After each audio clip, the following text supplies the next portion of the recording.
of castoffs that has carried the fillies into first place. They say vindication can be sweet. Plus, Frank DeFord's musings on the hippest letter in sports, what Dr. J, JT, and MJ have in common. So, who needs breakfast at Wimbledon when you've got brunch from Bristol and New York? We hope you'll join us tomorrow. Speaking of Wimbledon, a surprising turnaround in the ladies' final today. Jana Novotná beat Steffi Graf 6-1 in the third set, broke the four-time champion in the third game of the third set, and has just held for a 3-1 lead. Novotná trying for her first Grand Slam victory. That will do it for us, Sports Center. Coming up next, the Pepsi 400 NASCAR racing from Daytona. Enjoy that and enjoy the rest of your holiday weekend. And again, hope to see you tomorrow, 10:30 a.m. or 10 a.m. for Sunday Sports Day. I'm Chris Fowler. So long.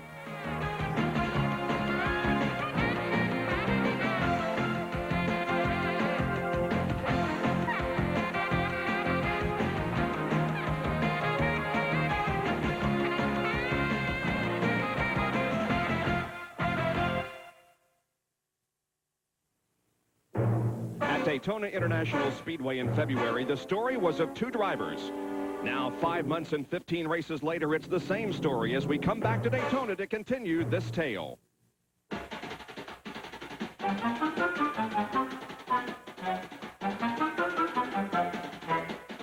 Oh, no, wrong kind of tale. There's only one. Not one, two. There's only going to be one. Move over. We're coming again. And that's exactly what Dale Earnhardt did in February. Dale Jarrett won only his second race, but it was the most important of all, the Daytona 500 by STP. He began the quest for his first NASCAR Winston Cup championship. Veteran Dale Earnhardt was denied the win again, but it didn't stop his determination for a sixth NASCAR Winston Cup title as he seeks to break Richard Petty's record 7. The tale of two Dales continues today at the World Center of Racing in the Pepsi 400.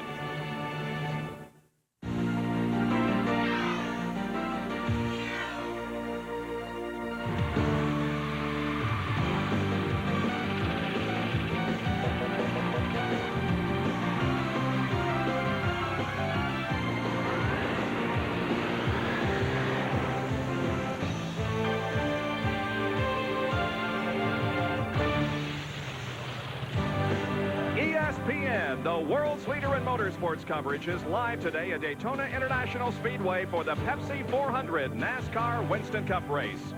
Florida in July. It's hot and it's humid. The forecast is for the chance of rain later this afternoon, but we should be able to get the race in with no problem. Good morning, everyone. I'm Bob Jenkins, and welcome to Daytona as we begin the second half of the 1993 NASCAR Winston Cup season. This is where it all began in February when Dale Jarrett beat Dale Earnhardt to the checkered flag. And as we take a look at the point standings, those two drivers are at the top with Earnhardt 213 points ahead of Jarrett. Rusty Wallace is third, Kyle Petty is fourth, and Morgan Shepherd is fifth, 287 points behind. But there are other stories here besides Dale and Dale. We have stories about sleepers, streakers, and sneakers. And we begin our discussion of those with Ned and Benny. Well, Bob, we're going to talk about sleepers, but first of all, I think we ought to talk about Kyle Petty. Ned, I've been so impressed on the pole for the Daytona 500. On the outside pole here, they seem to have found something. Yeah, the Pontiacs have been really strong on the restrictor-plate tracks this year. They have some new body parts on the car, which I think has helped them slip through the air, and, of course, works well with the taller spoiler that they have now. Rusty Wallace ran very strong here in Daytona in February as well, and was strong at Talladega. But the guy had two big crashes in both of those places. You got to wonder how he feels going into this race today. Do we have some sleepers in this field? We have definitely got some sleepers. No, guys, not that kind of sleeper. Look at Jeff Gordon, Musgrave, Spencer Math. Hey, guys, wake up. It's time to go racing, and then maybe we're going to find a winner out of this sleepers today. Well, neither of these drivers have ever won a NASCAR Winston Cup race, and today just might be the day. But there's one guy who fits in the streaker category, and Jerry Punch will talk about him. Now, Jerry's not in the normal form that we think of streakers, right? No, it's not, Ned. This one's going to wear clothing, although it might be a little cooler if he did, because the temperature is expected to approach 145 degrees in the race car. The streaker we're talking about, Modesto, California's Ernie Irvan. Take a look at his streak. Restrictor plate racing last year, he won here at Daytona, then won at Talladega, Won this year back at Talladega in May, and he's back on the pole here at Daytona. This driver likes the plates. One crew member said Ernie's the kind of guy you tie him in the car, tie the throttle wide open, and let him streak. He'll go straight to victory lane. So from the front of the field with our streaker, let's go to the back of the field, who some people have called a sneaker. Here's Sean Curtis. Well, Jerry, as you look at Ken Schrader's qualifying speeds, on Thursday, almost 5.5 miles an hour faster than he was during second-round qualifying on Friday. Now, on Thursday, in post-qualifying inspection, NASCAR found an illegal carburetor setup on Schrader's car. As a result, he has been suspended. His car owner, Papa Joe Hendrick, has been suspended for 4 races. It is under appeal. It will be heard next Tuesday, so Schrader will race today. Now, basically, what the setup did, it created an air leak around the 4 stud holes on the restrictor plate. What that did was allow a little more air to get into the intake manifold, hopefully to build just a little more horsepower. Now, the key here is the sneakers may not be on the race team. From Ken Schrader on down, they say they had no idea about the setup. Now, they get their engines from an outside source, so Bob will just have to wait and see. The appeal will be heard on Tuesday. We'll have more on that process later in the race. Well, the qualifying time and speed that he turned in yesterday wasn't good enough to make the field, and so he will have to take a provisional and start 41st last in today's race here at Daytona. ESPN Speed World coverage of the Pepsi 400 being brought to you by Pepsi, who reminds you to be young, have fun, drink Pepsi. By Ford and your Ford dealer. Have you driven a Ford lately? And by AC Delco Automotive Parts. AC Delco, it's like buying time. We've had Old Blaze for 16 years. I mean, this Old Blaze. My husband uses it for all of his hunting and fishing trips. He and the dog absolutely love that car. Someday, when even AC Delco Parts can't keep it going, we'll just park it out back so he and the dog can sit in it and reminisce. AC Delco Parts. It's like buying time. We are looking down on Daytona International Speedway from the airship Shamu, the SeaWorld blimp. Shamu represents SeaWorld Marine Life Parks in Florida, California, Ohio, and Texas. SeaWorld is a world leader in marine life conservation, research, and education programs. And as you look down, you can see that there is quite a crowd on hand here today. Now, normally this race doesn't attract as many as the Daytona 500. There isn't quite as many, but we have a great crowd on hand here today as you look down on the racetrack. Now, there is a little bit of a delay here because we have a power problem that is plaguing some areas of the racetrack, and so we're not going to be able to get underway just quite yet. But now the word has been given to start engines, and so after they warm them up a little bit, they'll be going onto the racetrack and completing a few warm-up laps before getting the green flag. 160 laps of competition here this afternoon.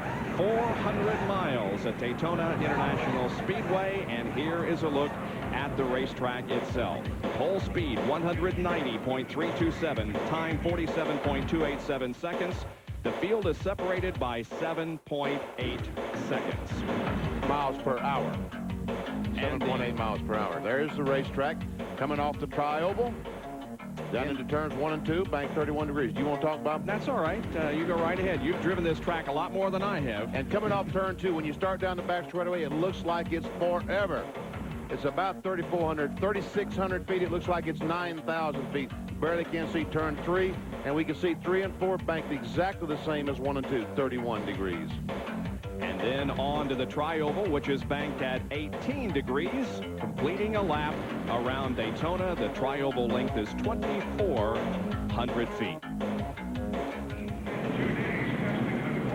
The 44 car has its hood up. That's Rick Wilson. He's turned in a very good qualifying effort. He's scheduled to go in 9th position here this afternoon, but as you can see right now, they have the hood up on the STP Pontiac. Well, let's take a look at the 41 cars that comprise the starting lineup for today's event. Pole sitter is Ernie Irvin in the Kodak Film Chevrolet.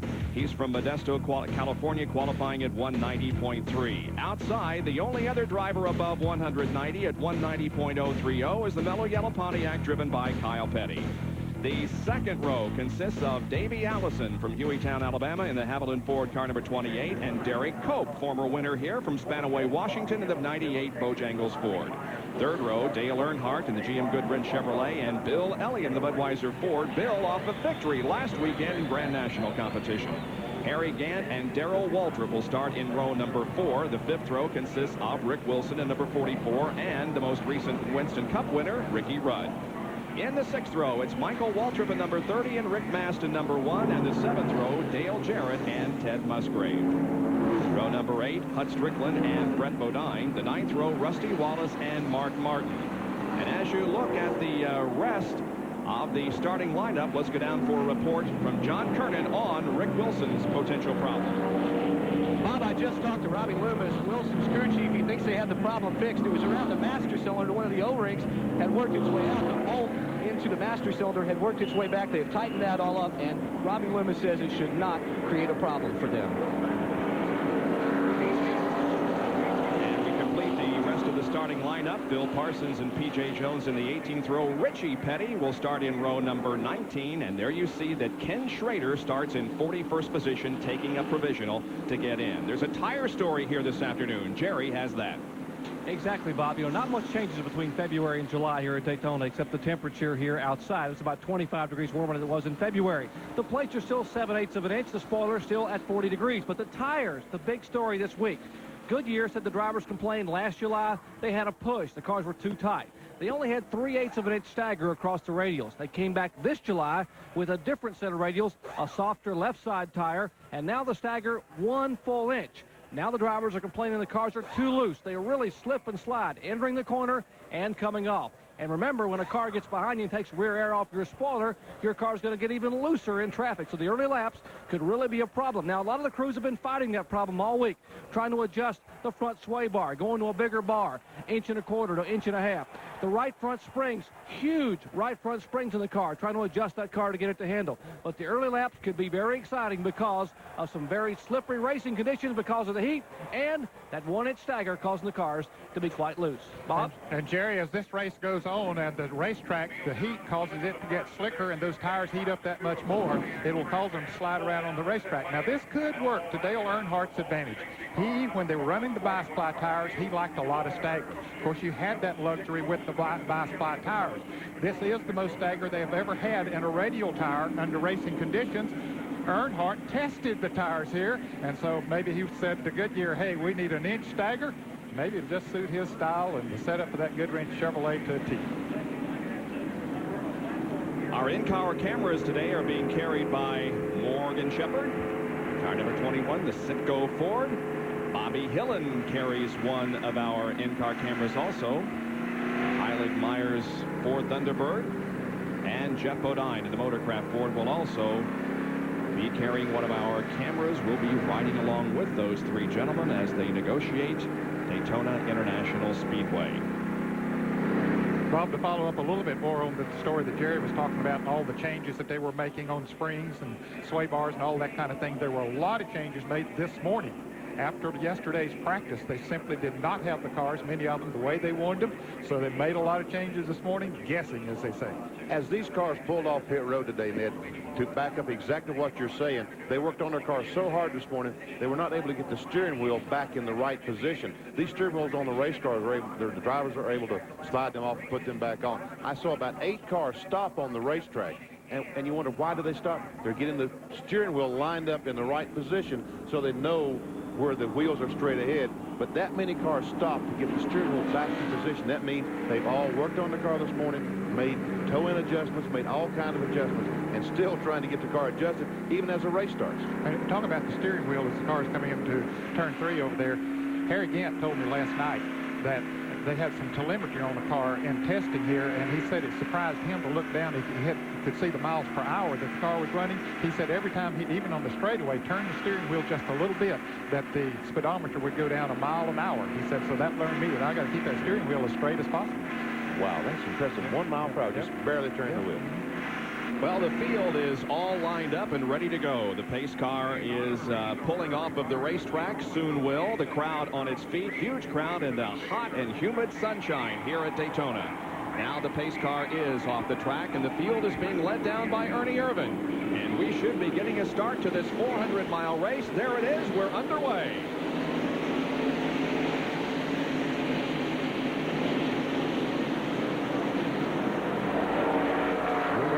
Talladega, when these cars stayed 2 abreast for about 3 or 4 laps, I don't think we'll see this in Daytona. Probably not. In fact, they got 3 abreast there early in the race and stayed that way for a long time, too. But you probably will not see that. This track is not as wide as Talladega for one thing. But, oh, a car spinning. Already a crash up in turn number 2. Car up against the wall. Everybody else gets by okay. But it is Jimmy Hensley in car number 7 who has made contact with the wall. The family channel for Thunderbird is against the wall in turn number 2 as the rest of the field comes down to the caution flag. Well, that didn't take long.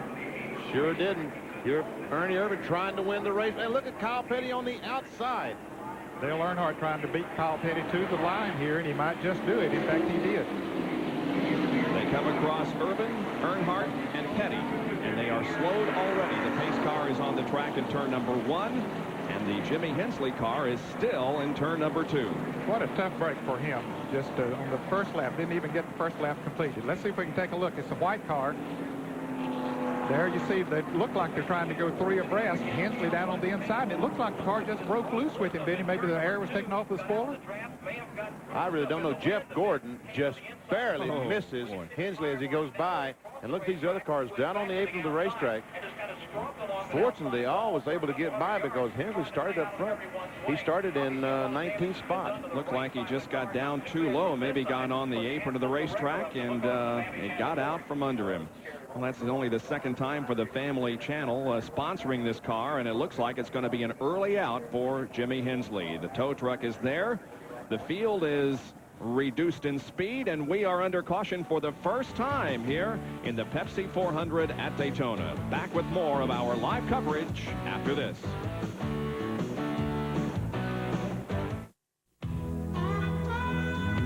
Over the years, Ford gained a lot of expertise in building tough, durable, dependable trucks. Today's Ford full-size pickups are more stylish, more comfortable, more powerful, but they're still tough and dependable. And of all the pickups sold over the last 15 years, there are more Ford full-size pickups still on the road than any other make. Burt Reynolds talks with the Quaker State team. Hold on. I got to get my name on the car or my fans are getting restless. No room. How about on the big Q? The big Q stands alone. Stands for quality. You can't get better protection. No other oil beats Quaker State. How about right here? No way. Red doesn't like to be crowded. My fans are getting demanding. All right. We'll go get the painter. I must have had a hard time finding the painter. Nothing beats Quaker State. It's one tough motor oil. Today's history lesson, the fork. No! I'm talking front fork. Look, since day one, it's done 2 jobs, steering and suspension. You ever tried holding down 2 jobs? Now, cut to the new Yamaha GTS 1008, the Sultan of swing arms. 1 arm steers, 1 does suspension. No fork, no fuss. Yamaha doesn't just make motorcycles, they make history. End of lesson. ESPN Speed World today at Daytona for the Pepsi 400, and the field is under caution. We had a crash on the very first lap in turn number 2. It involved Jimmy Hensley. Watch the middle of your screen. The white car gets down low on the track and loses it. Just goes around, and I guess that's Wally Dallenbach and Greg Sachs right behind him. But watch Jeff Gordon as the car goes back up the racetrack. Look at Jeff Gordon. They're almost meeting head on. Look how close it was for Gordon getting in the side of that family channel Ford. Jeff has been involved in a couple of crashes this year in that manner, and I'm sure he was thinking, oh boy, here we go again, but he missed. There is the young Rookie of the Year candidate who is leading rookie points at the halfway point of the season. Jerry Punch is down on pit road with Danny Glad as the car comes into the pit area. And Danny's the head engine builder. Danny, did Jimmy Hensley give you any indication as to what might have happened up there? Well, Jerry, he said he thought he might have had a right rear tire cut down. He hadn't said a whole bunch. He said he's okay. He said the car is not that good a shape. We're going to try to fix it, get back in the race. Some of Jeff Bodine's crew said that Jeff said he was sitting right behind him in the car right behind Jimmy. He said the car went down like it had a right rear cut or blowout, and it went around on him. Nothing much he could do. We'll let you go, Danny. Thanks a lot. All right, thanks a lot, Jerry. They're going to hustle back to try to get the Family Channel Ford back out on the racetrack here as we are under caution in the Erno Alps, the Pepsi 400 at Daytona International Speedway. Back with more from Daytona after this.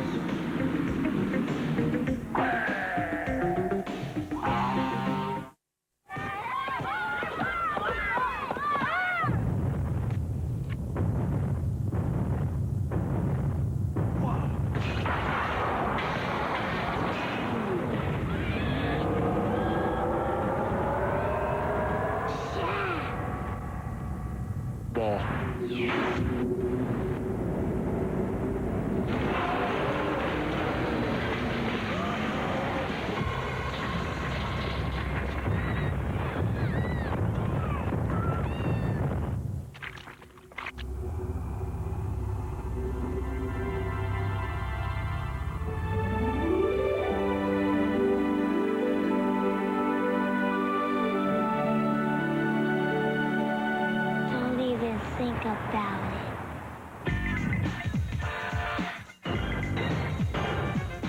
Please.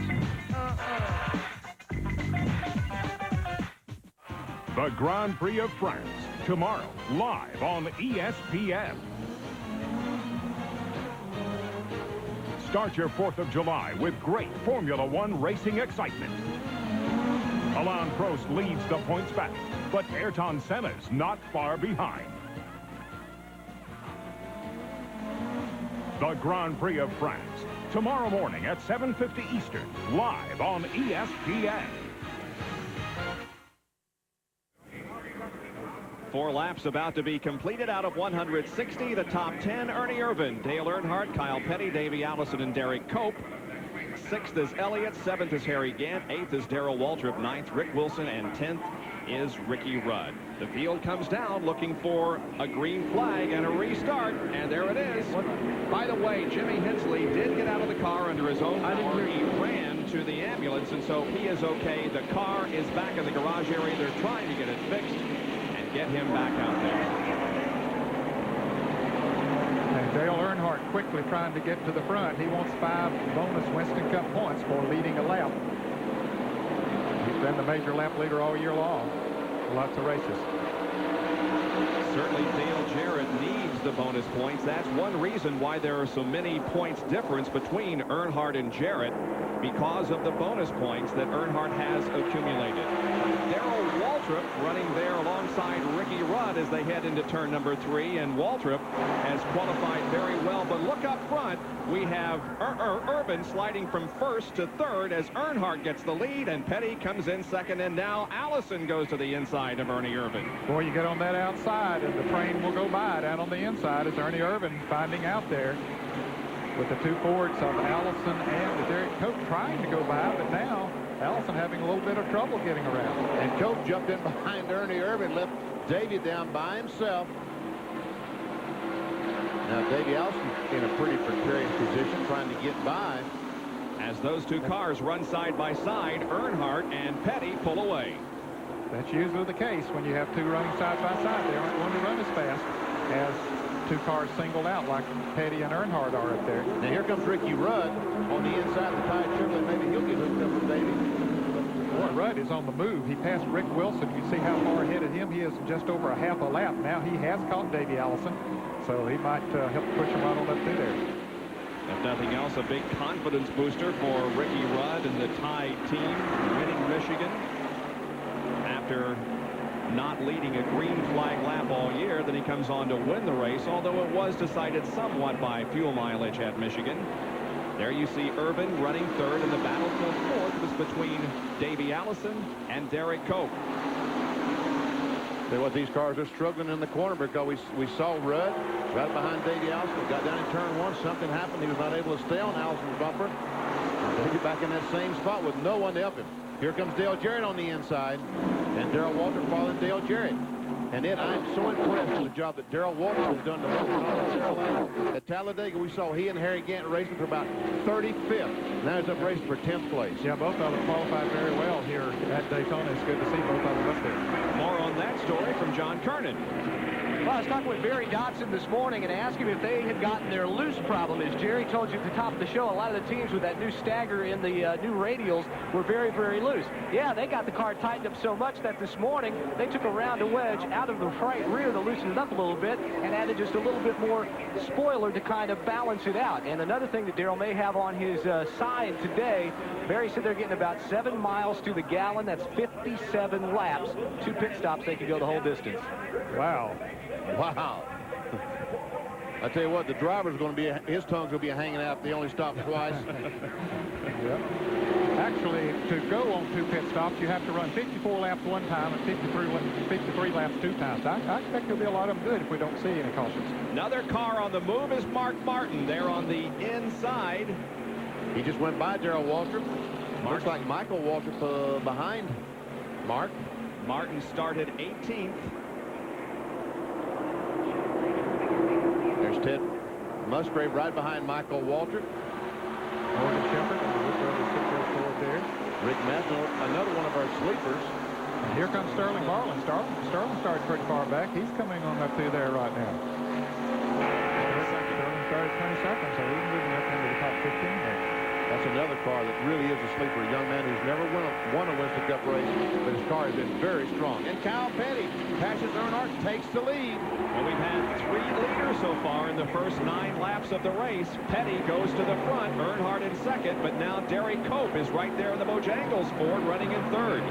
Derek Cope is fighting a very ill-handling race car right now, Ned. He's doing this on pure adrenaline, keeping that car up there. And look at Bill Elliott, who is hanging right in there in 4th position. We mentioned that he won the Busch Grand National race at Watkins Glen last weekend, and now Cope takes a look to the inside of Earnhardt, going into 3, but settles back. Besides, that's not the thing to do, not at that particular time, especially if you got a loose race car. You don't want to dive down on the inside of somebody going into the turn. Here comes Earnhardt back on the inside of Kyle Petty. Petty and Cope look like we're a little loose coming out of the corner. Now Earnhardt goes back to the point. Man, did he make that look easy or what, Ned? He sure did. Here's Cope to the inside. Is he going to be able to? Yes, he is. He'll put it into second. And now Petty is out of the draft. And Bill Elliott, Ernie Irvan, and Ricky Rudd come along. And look, there's Jarrett and Allison also. That's restrictor plate racing. When you back off the throttle, you lose that momentum, and you lose 5 or 6 spots. Kyle Petty has done that. Jarrett will try to get to the inside of Petty. I think it's more of a out of the draft for Petty, don't you? Yes, it is. Yeah, I think he's out of rhythm and out of the draft, too. The car, Kyle normally has to be running the groove that he likes. That car is fast, but it likes to be in the groove that he likes for it to be. If he gets out of that, he will go back, and he won't force it either, which is smart. Harry Gant on the inside of Kyle Petty. We ride inside the Sitco Ford, driven by Morgan Shepherd. That's Rick Wilson to the right. Yep, directly behind Ted Musgrave. Jasper Engine Ford. Up there is Petty to the right. Some good racing going on in that group of cars. And I'll tell you, as we see, there's a lot of cars. There's Darrell Waltrip coming down on the inside, making it 3 abreast. Is he going to go into that turn that way? Nope. There are 3 abreast. Oh, man. Somebody back up. Spencer, get out of there. That's not the place to be. Time to hold your breath. Yeah. Well, they made it wow, off the corner. Look at this as he just runs up right on the back of the 16 car. What a great run he had. Now, he had to back off the throttle. Now Kyle Petty goes back. That was from Bobby Hillen's car, I believe, that you were seeing. Yes. This is back at about 15, 16, 17 on back.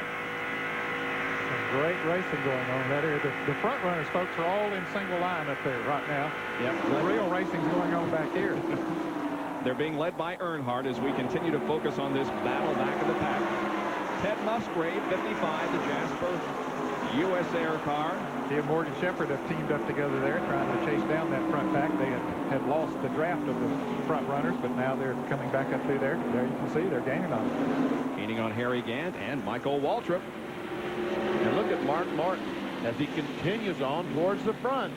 Yes, sir. He is running in 8th position, and then he started in 18th position, so he has definitely moved up more than anyone else. Jerry, what's the problem with Kyle Petty? Just spoke with Robin Pemberton here in the pits of El Yellow Pits. He said Kyle's complaining the car's been extremely loose. As we predicted at the beginning of the telecast, Kyle, one of the first to see the car get very loose in the corners. He said, I want to get to the bottom of the racetrack and ride so we can get a pit stop and make an adjustment. Right now, one of our front row starters struggling here in the early laps. Well, he has made it to the low side of the racetrack, but he is still losing positions. Terry Labonte has gone around him, so he's sales in the 68. There is the lead draft. Earnhardt, Cope, and Bill Elliott looking to the inside of Cope as they head for turn number 1. Earnhardt leads the Pepsi 400 at Daytona after 14 of 160 laps.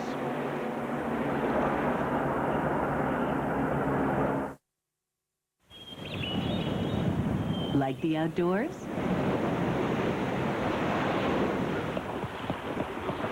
Looking for family fun? Just want to get away? With Virginia State Parks, all of this is closer than you think. In fact, it's a phone call away. Call 1-800-866-9222 for your free color information guide. Here at US 258 Auto Parts, we realize the need for an import and truck parts outlet. That's right, we're making the switch to bring you quality parts at low prices. We specialize in Toyota, Honda, Nissan, Volvo, Geo, and any brand trucks available. At US 258 Auto Parts, we're working to clean up the environment by recycling quality-tested parts for your savings. Call us at one of these numbers on the Peninsula, Southside, or toll-free. We'll have highlights of the Pepsi 400 from Daytona, plus a recap of the IndyCar race from Portland. Speed Week with 10 years of the best motorsports coverage tonight at 7:30 Eastern. There were 12 cars in the lead draft. Now there are only 11 as Davey Allison's car has slowed dramatically. He is coasting down the backstretch, the 1989 winner of this event. Davey Allison's Haviland Ford just seemed to quit running just as he came off of the 4th turn, and because of that, he's going to have to encircle the entire racetrack. Meanwhile, here comes the lead draft now, being led by Earnhardt. Davey's going to go down a lap right there and on the racetrack, and he may not make it back because, as you said, Bob, there he goes. The car cut off as he came off turn 4. He was able to get on pit road. And John Kernan, what's Davey's problem? Well, the motor just shut off. He flipped all the switches, flipped over to the second ignition. It still would not fire. They think they got a battery problem now. It seems a little bit early for a battery to be dead. Perhaps one of the cables from the battery has broken off. But Davey, the crew, Robert Yates and Larry McReynolds, and everyone are waiting anxiously to see if Davey can make it down pit road to his pit area. 6th in points, but 11th in points when you look only at super speedway competition this year. Certainly not the year that he had in 1992. The car is now off of corner number 4. Looks like he will make it as we look at our first Napa field summary of the day, showing you that Earnhardt is leading Cope, Elliott, Irvin, and Rudd. Earnhardt start moving up the racetrack. Yeah, I think that car is beginning to get a little bit loose, Vinny. It's indicative of a car that the chassis get a little off when they move up off the bottom of the speedway. Our pole winner, Ernie Irvin, sitting back there in 4th spot. And you can see that Kyle Petty is back to 20th.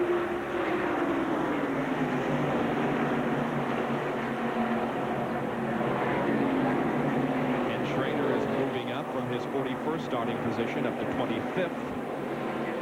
This is Jimmy Horton's birthday. He's running in 32nd position. I'll tell you what, he would never forget this birthday if he could win this race. So Davey Allison did make it back to his pits. Took a long time to get back there. Is Derek Cope going for the lead there as we see Allison's car in the pits? And out on the racetrack, Derek Cope is trying to make a bid for the lead, but Earnhardt holds on off turn 4. Came off the 4th turn a little bit low, looked to the inside of Earnhardt, pulled back in line, and will stay there as they come down past the main grandstand and the start-finish line again. John Kernan with an update on Davey Allison's problem. Well, Bob, what they thought at first it might be the battery. It's not the battery. They've checked the distributor. It is not the distributor. So Robert Yates and the crew are looking over, thinking over every possibility as they work frantically underneath the hood. They're still not quite sure what the problem is. They have sent back to the truck to get another ignition system that they would have to install in the race car if that turns out to be the problem. But someone has been sent back to the garage area to the truck to bring back another ignition system. In the meantime, he is losing laps, and here is Morgan Shepherd moving up. He really is, Bob. You and I talked about it here this morning before we went on the air that he could be a sleeper in a sense because he really, that Ford normally runs good here. Morgan likes this racetrack, and he has passed Morgan Shepherd, now has passed Ricky Rudd, has moved into 6th position. He is on the move. Well, watch the line that Morgan Shepherd is running. Going right to the top of the racetrack. He and Dale Jarrett have found some racetrack up there they like. The rest of the guys running on the bottom of the speedway, they're up on top, and that might be the groove that a lot of cars are going to end up before this day is over. Morgan Shepherd has always performed well at this track. The Wood brothers, of course, have always performed well, and we could have a winning combination here. There we see Kyle Petty, a outside pole sitter, is falling back to this group. That is the third group of cars. There are 4 right now running together. The lead group consists of 11. Davey Allison has his car fired now and is going back out into the action. Several laps down. See, this is Morgan Shepherd's car. Look how high he is in relationship to Ricky Rudd. Now, Rudd has moved up, and he has went by Dale Jarrett. Yeah, now Rudd follows Morgan Shepherd right by there, too. The outside group didn't seem to work as well for Jerry as it has been for Morgan Shepherd. Morgan has moved to 5th position. Look at this. Started. Oh, it's Ben. Crash coming off turn 2. Several cars involved over there. Is that Jimmy Spencer I see right there? Yes, it is. The Meineke Ford. Darrell Waltrip just got through it. Kyle Petty is now getting through. Rusty Wallace. And some Hutch Strickland's crashed his car. I see some flat tires. Yeah, the big M there. Brett Bodine is okay. Phil Hart's coming through. Well, a couple of our sleepers are out of the race. That's for sure. There went Jeff Purvis by, Dave Marcus. P.J. Jones and Harry Mellon's car just going by. Second caution of the day in the first 22 laps. Here's a replay of what happened. Well, we see Kyle Petty spinning, Jimmy Spencer, Bobby Labonte goes through. There's Hutch Strickland back, and we see Labonte's going to hit the wall. Jimmy Horton, maybe? No, it's not Horton. 32. Rusty just got by, and so did Darrell Waltrip. And Bill was down on the grass going through there. Well, Jimmy Spencer hit the wall hard. Looks like he has had some serious. I guess he's out of the car. It appears to be, yeah. Because they wouldn't. When the net hook it is up down. They wouldn't hook it up to the wrecker if he was in it. Here's Bobby Labonte, the blue Maxwell House car. Bobby almost got through there, but another car hit him as he got through there, and it spun him around. We saw it just going out of the picture there when we were showing the replay. He walked to the ambulance, so he's going to be okay. We talked about these cars being able to run all this distance. I wonder if we're going to see any pit stops this time. I'll bet we'll see pit stops. Here's from inside Jeff Bodine's car, and here are 2 cars involved in the crash. I'll tell you what, we'll just listen.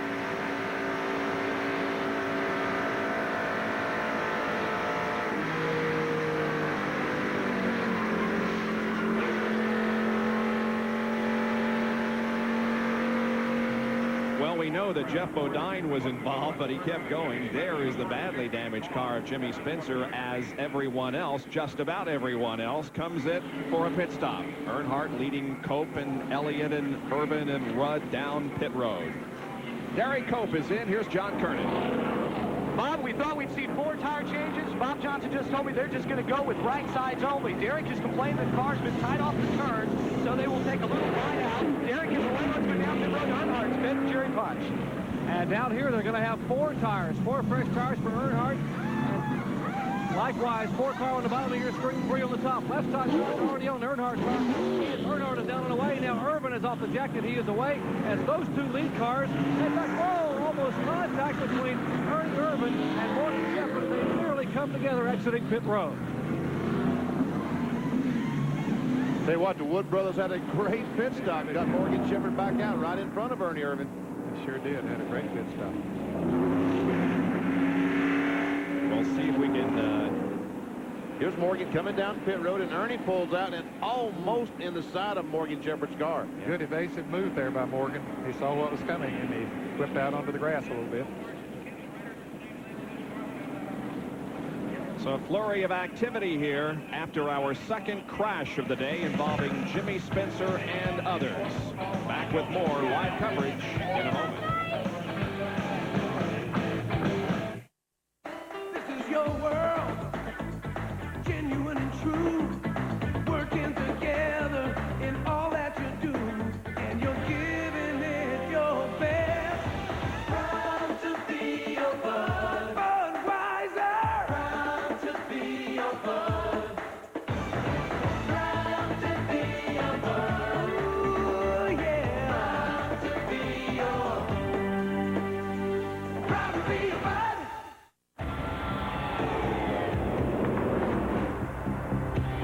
Where you see a close encounter, Ford sees a way to make braking safer for you.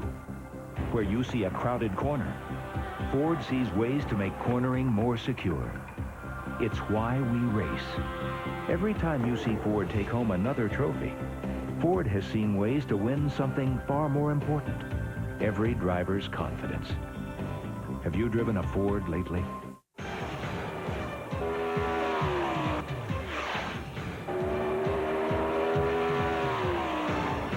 Visit any participating Western Auto and look for this display. Buy any product from a Performance Team vendor like SEP, Texaco, Haviland, and Whistler, and this great-looking T-shirt with the Western Auto car and my signature on it can be yours for half price, for only $5. Now that's a great value. Think fast. Think T-shirt. Think Western Auto. There's the damaged car of Hut Strickland, one of those involved in the crash we had up in turn number 2. Here is a replay from the perspective of Jeff Bodine. Looks like the Jimmy Spencer and Meineke Ford is going to lose control going in turn 1, go up the hill trying to catch the back end.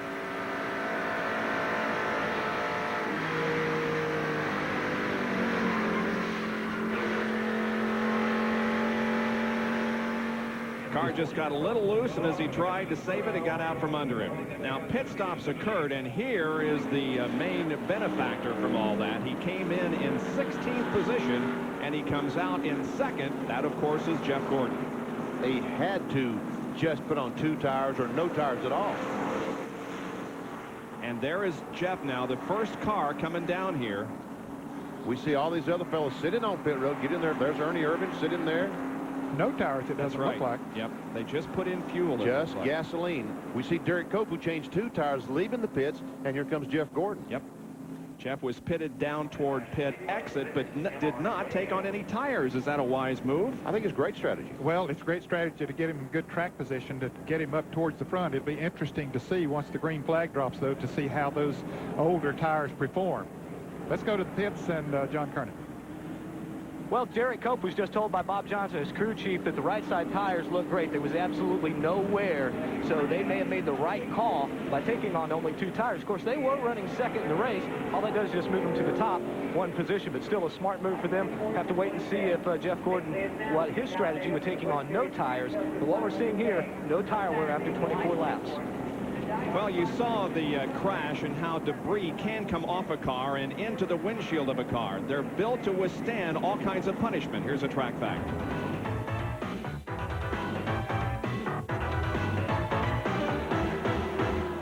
Track facts are brought to you by Quaker State. The Big Q is one tough motor oil. One of the more subtle rule changes from 1993 allows the retirement of the glass windshield if crews so choose. The problems with the glass windshields were numerous. Under the stress of high speeds, the windshield could actually crack on a super speedway.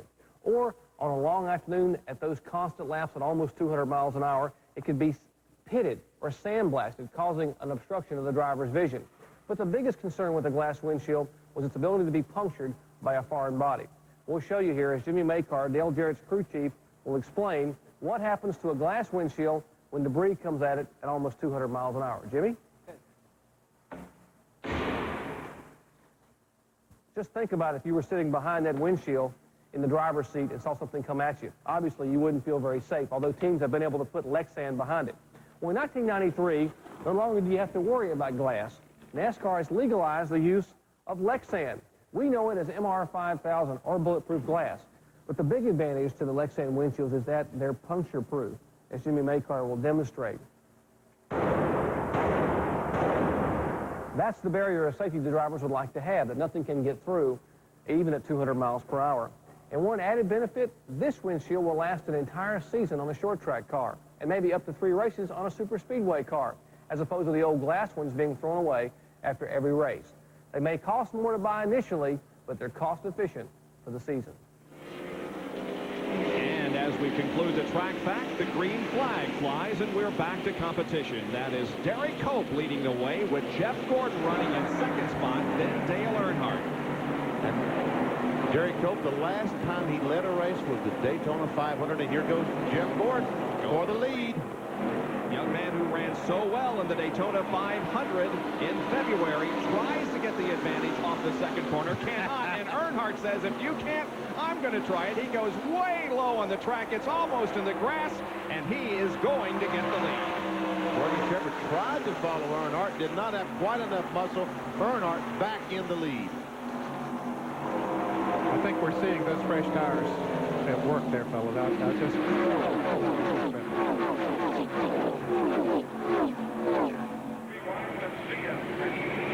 Morgan Shepherd running fourth. Ernie Irvan is fifth. Then Ricky Rudd and Dale Jarrett. See Mark Martin back in that group at the very end of the line. Martin made a good charge up towards the front. Then he sort of leveled out. Morgan Shepherd got by, and the car seemed to get a little bit loose, but I'm sure they made some adjustments on his body moving forward during that pit stop, so he's right there with them now.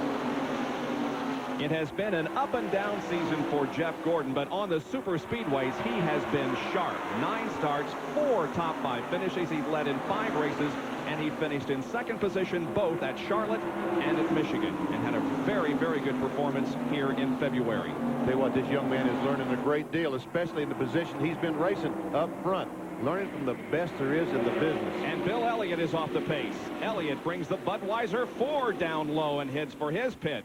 He had a good qualifying run here, Bob, one of the best this year. And everybody was thinking maybe this is the race that's going to turn Elliott's season around. Does he have a flat tire? What is the situation? Here he comes. And they are going to change the tires on the Budweiser Ford as we see Ernie Irvan making a move. He's coming also on the racetrack.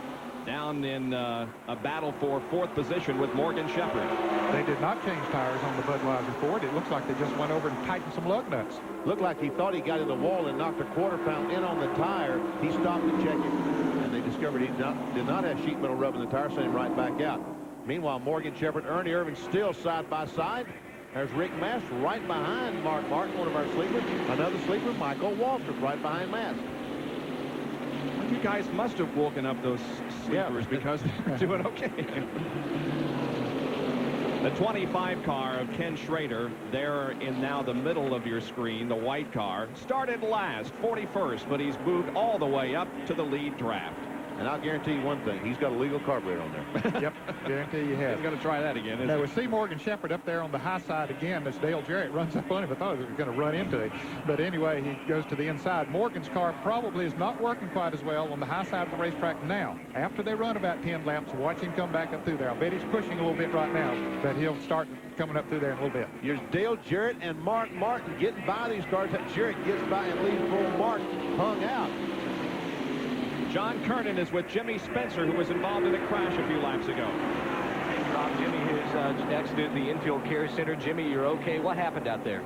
Well, first of all, Benny called me a sleeper, and I guess I was the first sleeper out or whatever. No, but no, just you know, there's a lot of cars out there pretty loose. You know, Goodyear changed the tires here, and nobody's really ever got the handle on it. I know we were one of the cars, and we were racing pretty hard there, and just got together with some other cars and lost it. So just a racing situation. Look at it next week, I guess. Jimmy Spencer, it looks like their car is finished for the day. Very disappointed. That young man thought he was going to have a good run today. The 11 car slowing down. So whatever they thought they had wrong, maybe this is the 15 car. This is Jeff Bodine. Jeff Bodine is slowing. He's down on the apron of the racetrack. Watercraft Ford is limping toward the pits. What in the world? We see the Look, he's damage. got some damage there. Yeah, that's when he hit Spencer, and then we're spinning. But they made all those repairs on that caution flag, so evidently the engine is not running on this car. Let's see if he's going to the pits or garage.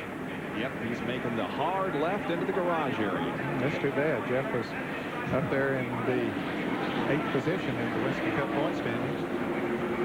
That means that the engine has blown on that car. He realizes there's nothing that the pit crew can do, so he's going to take it to the garage area. The winner at Sears Point is out of the race, it appears. Meanwhile, it's still Earnhardt leading Derek Cope, Ernie Irvan, and Jeff Gordon. Dale Jarrett. And Jerry Punch is with Bud Moore. And Bud, your car just headed to the garage area. What's the problem? Well, we don't know. You know, he was involved in that wreck with Spencer and a couple of more of them, so we don't know what exactly happened. They're going to check it right now. We must have an oil line paint or something other than caused in the wreck, so we go find out. I don't really know. And Bud Moore will head back to the garage area to check on Jeff Bodon and try to get him back out to try to garner some of those valuable Winston Cup points, guys. Now we have two abreast racing coming off of turn 4 again as Rudd is to the inside of Shepard, and Schrader was for a moment there inside of Mark Martin. Now, Mark can get his car to handle on the top of the racetrack, and he and Morgan Shepard can hook up. They could go to the front. Well, both of them seems to be strong, but just haven't been able to put the right combination to move up there. The 5 front cars have moved away a little bit from that group as they race side by side, but Morgan Shepard will be catching them back when we come back. It is a 5-car lead draft here after 33 laps of the Pepsi 400 at Daytona. They're all being led by Dale Earnhardt.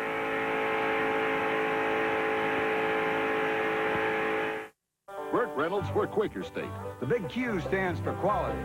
Always has, always will.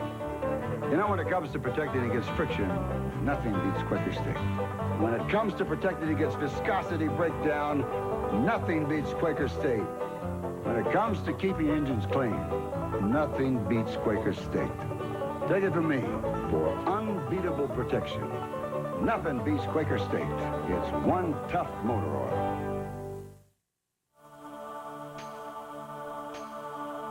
If you can't wait, you need the News Weekly of Motoring, Auto Week.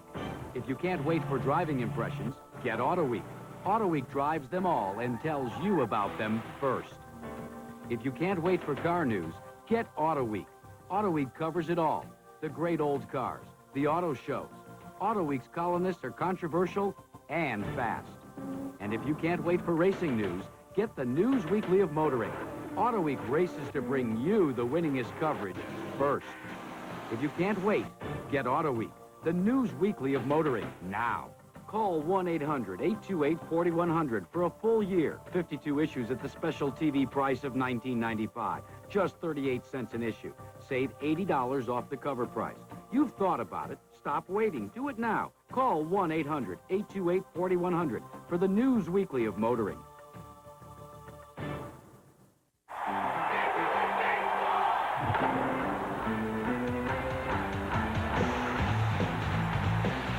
Major League excitement. 5 nights a week on ESPN. It's a holiday doubleheader. The Pirates face the Reds and the White Sox battle the Blue Jays. Monday afternoon, beginning at 2 Eastern, live on ESPN Major League Baseball.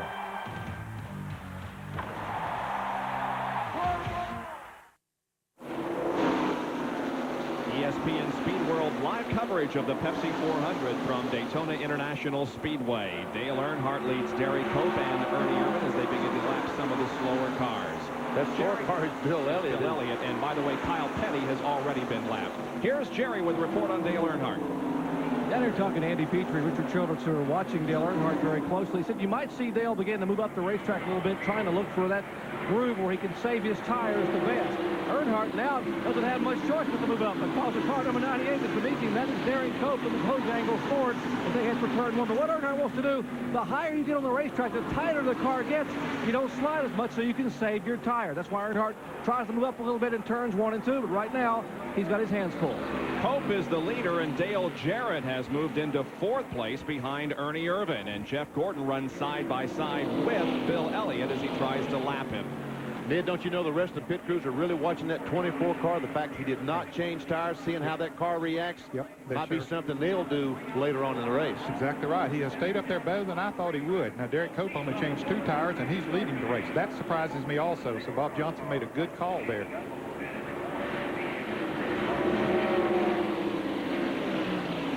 Derek Cope is the leader and looking very strong. He, of course, is a former winner here at Daytona. John Kernan is down in the pit area. Well, I just talked to Bob Johnson, guys, the crew chief, and he says that the car, believe it or not, with those left side tires that are worn down and the only changed 2 tires again, the car, instead of getting loose, it seems to be getting tighter. So they'll have to make another chassis adjustment. Remember, they tried to loosen it up that first pit stop, so their next pit stop, they'll once again try to loosen that car up. I mean, I can't believe it's running so well with it. It's tight, and Derek complaining about it pushing as he comes off the turns.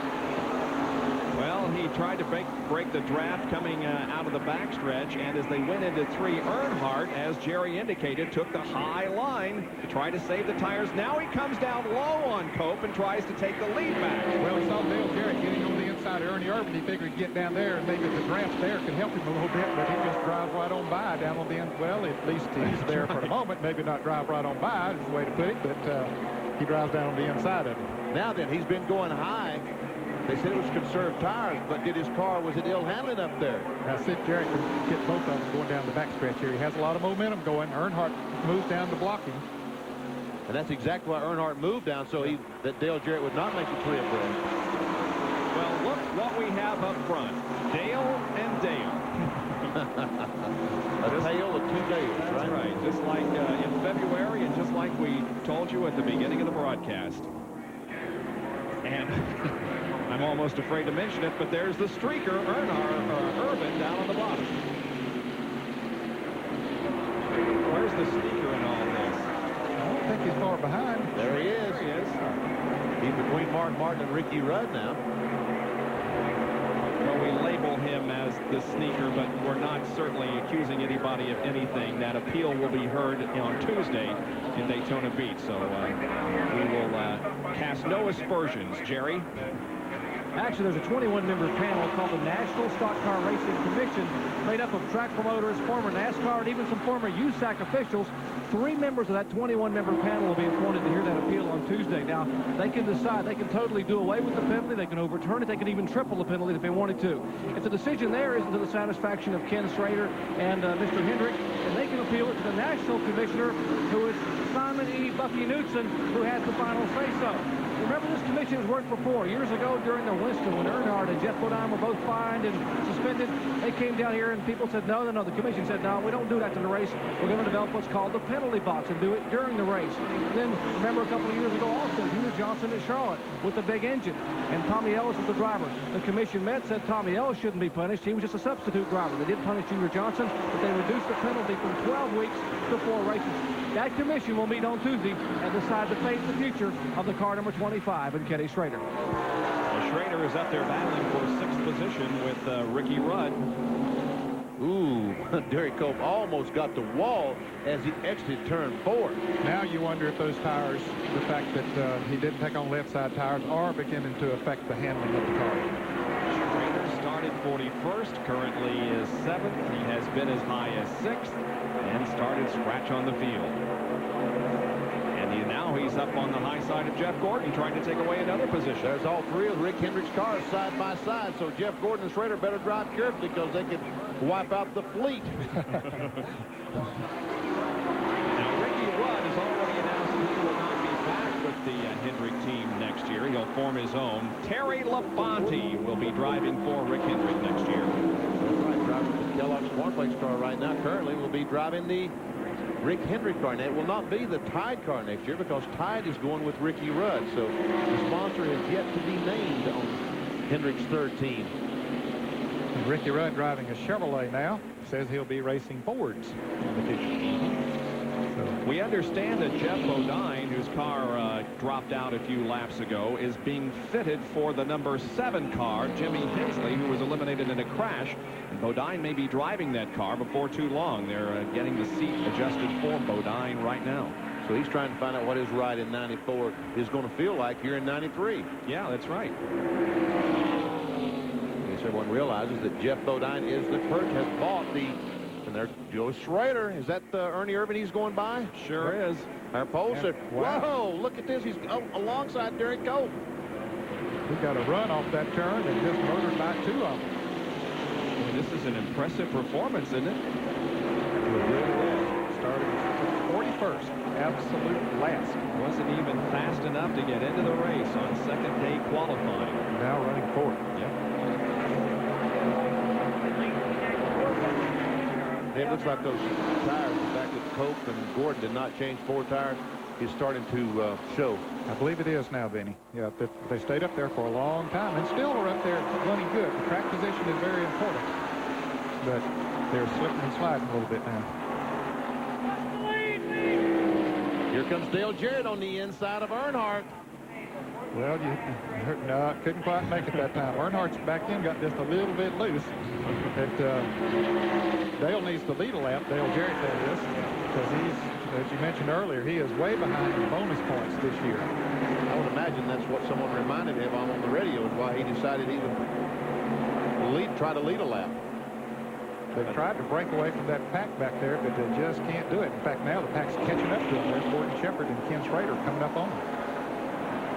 Well, the whale's eye view is from Airship Shamu, SeaWorld's blimp, painted black and white like America's favorite killer whale that you can see at SeaWorld. We're at Daytona International Speedway for the Pepsi 400 NASCAR Winston Cup race. 45 laps completed. Back in a moment. Introducing Ford Taurus SHO and the craving. If you've had a craving for a truly sophisticated performance sedan, may we suggest our 24-valve, 220-horsepower Taurus SHO, now available with automatic transmission. Think of it as caviar for the power-hungry.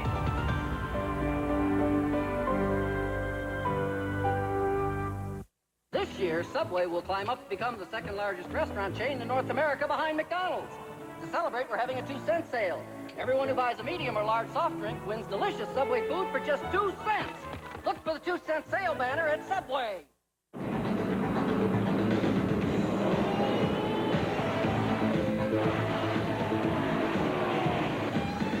Champion, the winningest spark plug in NASCAR history. Champion. We started a revolution in the streets. And now, it's hitting the water. Introducing the Yamaha Wave Blaster. Essentially, it's the world's most radically advanced bike. Now available on the water.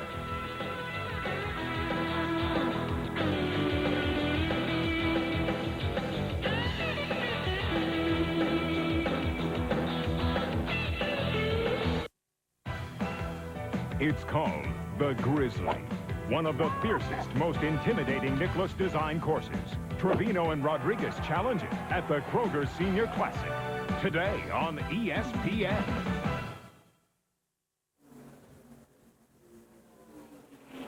The Pepsi 400 underway here at Daytona with 48 laps completed. ESPN Sunday Night Baseball tomorrow night at 8 o'clock features the San Diego Padres against the Philadelphia Phillies, the Western Division against the Eastern, and you'll see it all live, exclusive coverage here on ESPN, 8 o'clock tomorrow night, 5 o'clock Pacific time. Dale Earnhardt is leading this race. He's led 37 of the first 48. And he's broken away just a little bit, Bob. There you see him coming up on some lap traffic. Dale Jarrett just not able to hang on to him up there real close. That's Richie Petty, Richard's nephew, that's on the inside, that white car. making his Daytona debut. Now, he did run in a Winston Cup race at Talladega back in May. See, Earnhardt's got himself a high line now. Yeah, and Gary Punch mentioned that a little bit earlier, that seems to help his tire situation. Kenny Wallace, the Dirt Devil Pontiac, watches Earnhardt go flying by and says, man, I wish I could do that, especially today.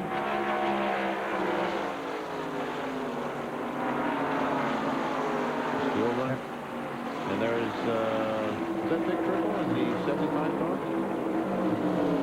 Second and third place belonging to Ken Schrader. Now, Earnhardt going through that traffic has broken away, and Schrader has caught Jerry. I think Jarrett's car is getting very, very loose. I'm sorry, that was not Dick Trickle. Allen Jr. in the National Fresh car in his first ever Winston Cup start. That blue car just went out of the picture.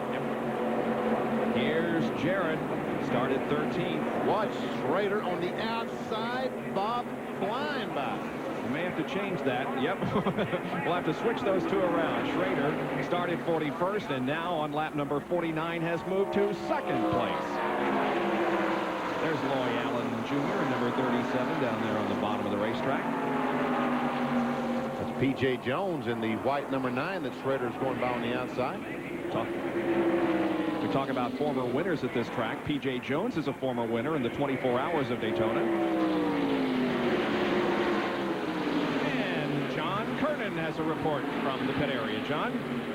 Well, Ned, you were talking about maybe the guys who only changed 2 tires. We were seeing them fall back. Well, guess who changed only right side tires? Ken Schrader. Doesn't seem to have affected him. Right side tires only. That last pit stop. Car running really well. Ken Howe, his crew chief, said that Kenny radioed in several laps ago and said, hey, the rest of these guys are all crazy out here. He says, I'm trying to be careful. So I said, well, maybe Kenny saw this stuff happening. He wanted to get away from it, so he really punched the hammer. Ken said, well, I don't know, but at any rate, right now, we are having a lot of fun. Well, they're turning in a very, very good run here in the first 51 laps of this race, all the way up to second. Tell you what, it's an amazing thing to me that Earnhardt's able to pull away from these guys by himself, and these other fellows could hook up and catch Earnhardt, but right now, they're just struggling to get around the racetrack. Yeah, I don't think they can do it, Benny. I just don't think their cars are handling that well that they can hook up together and run down a leader.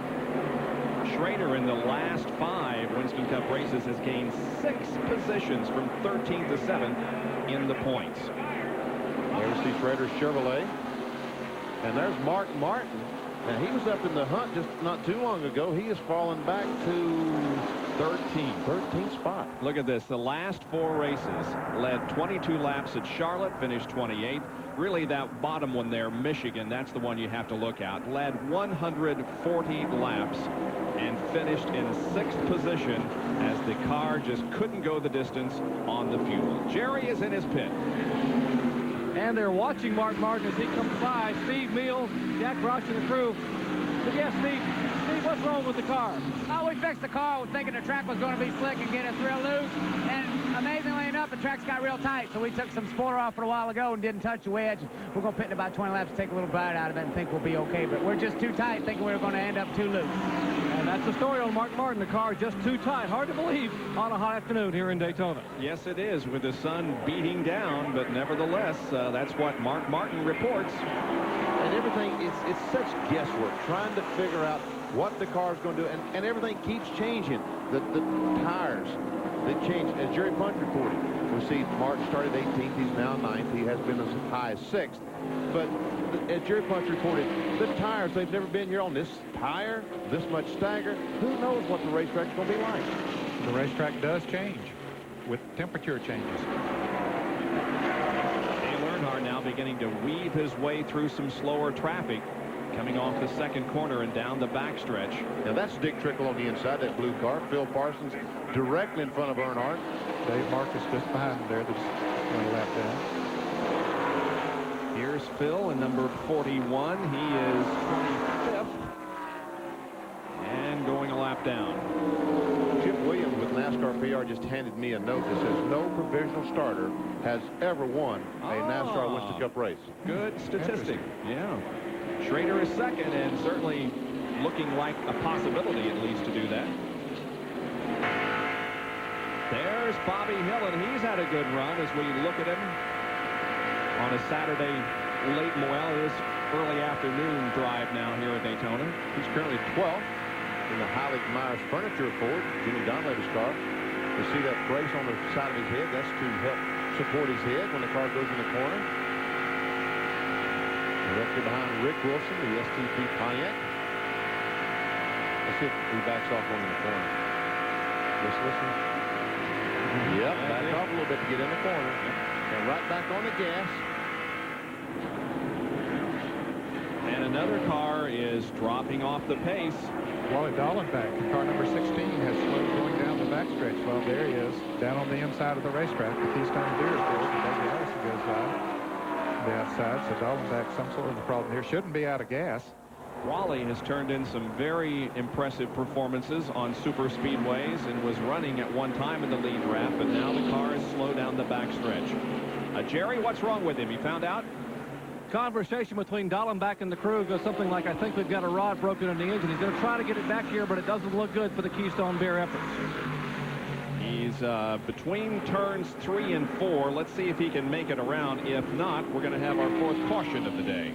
I don't think he's going to make it. I do not believe he's going to coast back. Nope, she's getting awfully slow there. And to further add to what I was talking about by a provisional starter ever winning a race, the furthest anyone has ever won a NASCAR race was 38th Darrell Waltrip in the Pepsi 400 Here in this race. Yep. Jerry, what do you know now? Well, they've confirmed the fact they think they've broken a rod in the Keystone Beer Ford Thunderbird. If the car makes it back, there will be no caution. If it doesn't make it back, a lot of these guys on pit road would love to see the yellow flag, including the car number 6 of Mark Martin. I'm not sure. He is still rolling, and he is just about to come off the 4th corner. And nope, here's the yellow. The caution is out.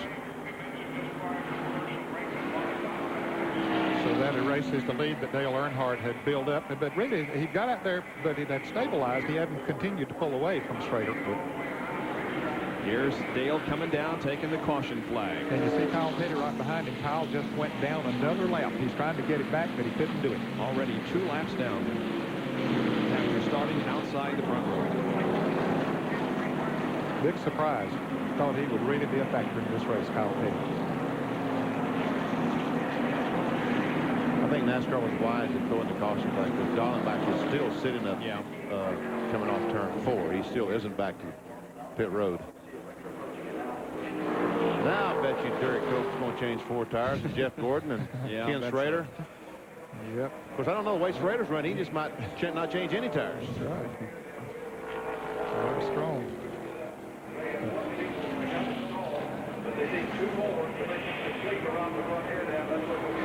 I tell you, as hot as it is in these race cars right now, this caution flag is a blessing. And every one of those drivers just lean back on their seat right now, taking a sip of water if they have a cooler in the car and saying, oh, thank you. Thank you. Get a breather. Get a little bit of a breather. Well, there's Bobby Hillen. They put their either the hose out the window to make sure the air is directed right on them, or but his hose has come off. His hose is off. Yeah. And he's trying to fix it. Back on there. Yeah. That's probably what he's telling him right now is, please fix my hose so I can get some air in here. But he's not concerned about track position or anything else except I need some air in this thing. Well, how important is track position now as they come down and decide on 2 or 4 tires? Well, at this point, it's not the most critical thing in the world. 100 laps from now or 50 laps from now, it will be very important. But right now, it's not the most important thing in the world. We saw Hill there. He was in 11th position as we see the field now headed down pit road. Doesn't have much company out there, does he? Just the lap cars, and the ones that stays out there. All the cars in the lead lap are allowed to pit here now. We'll go to the pits. Call them, guys. Ken Schrader's in. Ken Howell and the crew will go to work. It will be a 4-tire change. They will not make any chassis adjustment. Right side's going on, right side's down. Jack swinging around. Swing around to the left side. Let's go down pit road to Dr. Jerry Punch. And a pair of lead Chevrolets getting service. 3 on the top of your screen. Dale Jarrett's Chevrolet on the bottom of your screen. Left side tires going on Dale Jarrett's car. Left side already on Dale Earnhardt. The Goodwin Chevrolet heads down pit road. Chassis change in the right rear of the Interstate Battery Chevrolet. He's down on the way. Here is Bernie Irvin down on the way. And he got stuck behind one car. And now Dale Jarrett, as a tire has been hit on pit road, is now rolling across the grass and down to the short chute toward turn 1. And Mark Martin is... I'm sorry, Jerry, but Mark Martin's sitting on pit road with both his rear tires on the ground. Oh, boy. And right rear tire is off. No tire over there on that side. Now the crew comes over there and tries to get a jack under it. But, Jerry, that's not easy to get a jack under it when there's no tire back there. The car is totally on the ground, and they have the some of the Jasper engine crew, Ted Musgrave's crew. You've got Steve Mill and some of the Valvoline crew literally picking the car up. And now they picked the car up and put the tire back on. But one tire came from up on pit road, was about 40 to 50 feet in the air, came down, bounced in the grass, and has rolled back out toward turn one. So what a scuffle here in the pits on your caution. Yeah, Jerry, that tire has been retrieved by one of the NASCAR officials, so it's okay. But, boy, a bad break for Mark Martin. You talk about losing track position. And besides that, you got to wonder if there was damage done to the car. Well, there's considerable damage because it has bent the quarter panel, and it looked to me like as he left pit road, it's a huge wing. I mean, a sail that's going to slow the car down considerably. Now, here's the tire we're talking about. It's going across the racetrack. Now, somebody's going to boot this tire. Ooh, it's Michael Waltrip, wasn't it? Or is that Cope? I guess it's Derek Cope. Oh, yeah, there's Waltrip. There's Mark Martin. He's pulled out, but his right rear fell off, so there he sits. Evidently, the lug wrench broke on the right rear and is not able to tighten the lug nuts at all. Well, look who is leading. Jeff Gordon. Now, did he just take left side tires this time, or what did he do? He picks up several positions on pit road. Remember, last time he went from 16th to 2nd, I believe, and now he came in 7th position and has the lead as we get ready to go back to the green flag here at the Pepsi 400. We'll take another break and be right back. Over the years, I've made a lot of trips back and forth to Vegas. So how's it going this trip, George? The odometer was broken for over 50,000 miles, so I say we've got 300,000 miles on this car. Hi, George. I've had a longer relationship with this car than I've had with any woman. Hi, George. How are you? This beauty's a living example of what can be done with proper maintenance and AC Delco. Hi, George. AC Delco parts. It's like buying time. If it were just to win more trophies, we wouldn't be here. But there's a side to Ford racing you won't find in the sports page.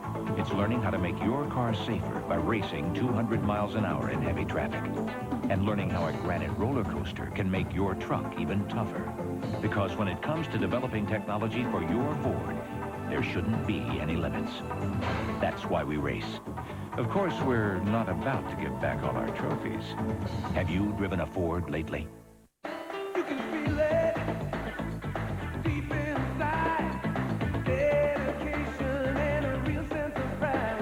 And you're giving it your best. Proud to be your bud. Budweiser. Proud to be your bud. Proud to be your bud. Ooh, yeah. Proud to be your bud. Proud to be bud. Elmo Langley in the Pontiac pace car has the field in tow here at the Pepsi 400 at Daytona. The caution is out, but we will go back green in one more lap, and Jeff Gordon will be the leader. Derek Cope comes in for a second stop. We will check on that and report. We're going to take another break before the green flag comes out so we can bring you as much racing action as possible. Stay with us.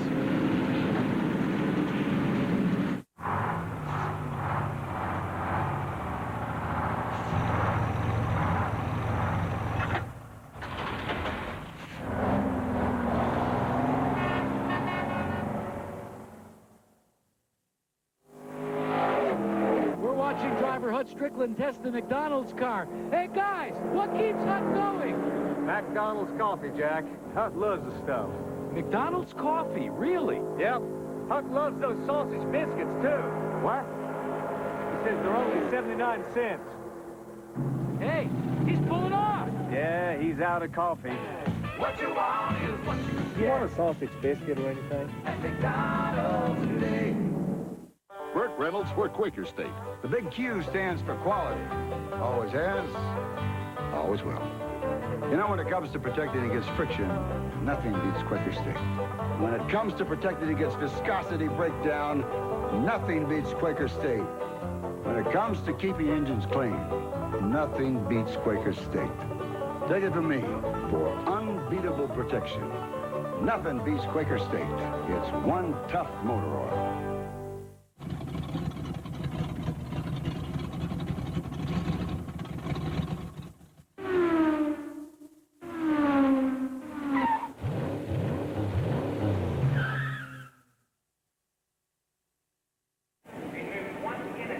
Field gets lined up for the restart. Jeff Gordon in the DuPont Chevrolet will be the leader when they come down here.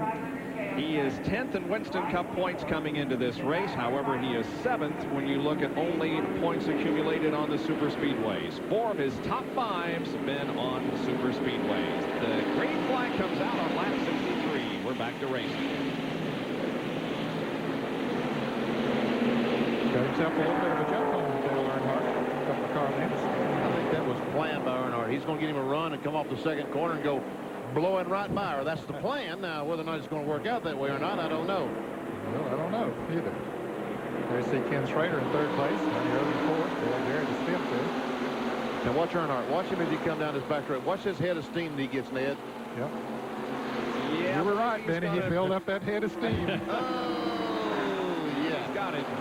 So Gordon's lead doesn't last very long. In fact, here comes Schrader to 2nd, Irvin to 3rd, Jarrett to 4th, and who knows where Jeff Gordon. Wow, did he not change tires that time, or what did happen with Jeff Gordon? He got up front again. Jerry, what's the situation there with Gordon? Oh, we watched the cars come by with Ray Evernham, and Ray, what was the strategy? What did you do? You just changed 2 that time? Our car was a little bit tight.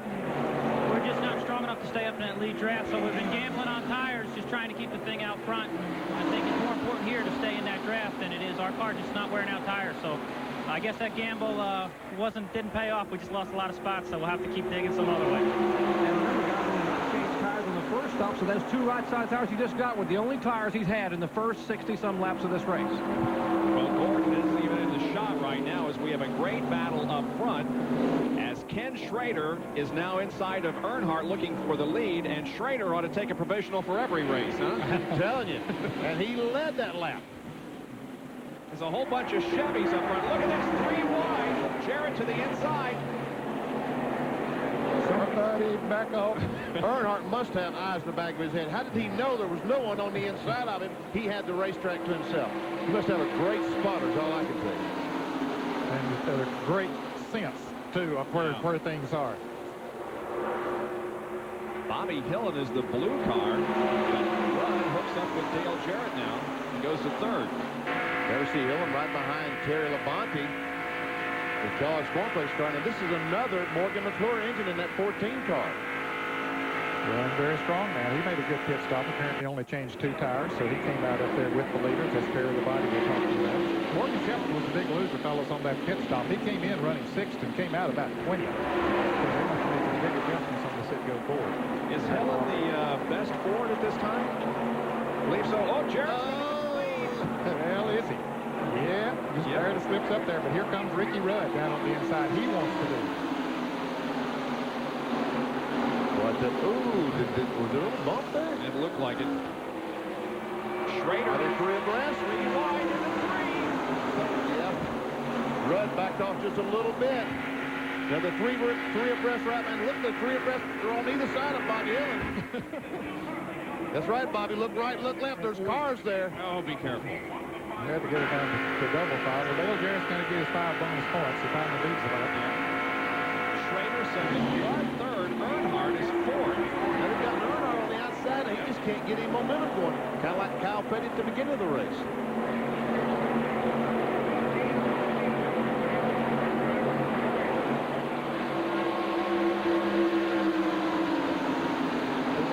So far, the Goodrich Chevrolet is the strongest car here today, but if they can keep him back there, it'll make much difference. Sterling Marlin right there also in car number 8.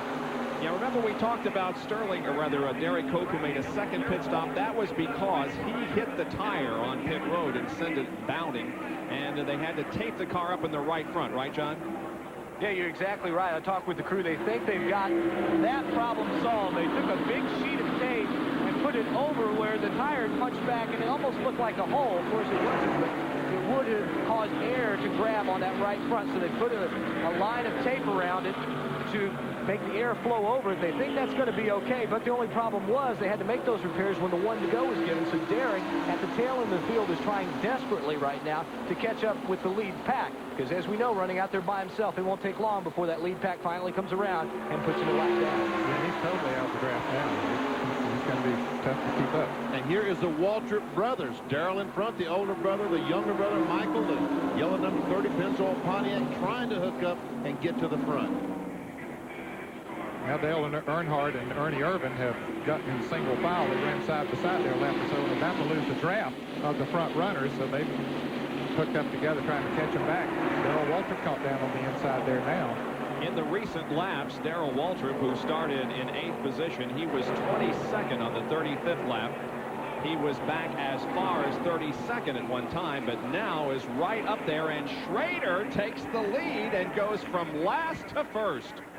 And Earnhardt is trying to get by Rudd, and there's a little bump back there. Well, they bumped the other time. They were in reverse position. This time they bump again. Rudd was on the inside the other time. Earnhardt on the inside this time. 5 Chevrolets up there battling it out. The 6th place car, Sterling Marlin, is the first Ford. As Earnhardt and Rudd will hook up together and go by Jarrett. Man, the 3 car is strong today. Yep. Kind of looks like Talladega all over again. The Western 500. And here he goes for the lead. Down in turn 1, Earnhardt on the inside takes the lead with ease. Oh, he makes it look so easy. Let's see if Rudd can get second now from his teammate, Schrader. Yes, he does.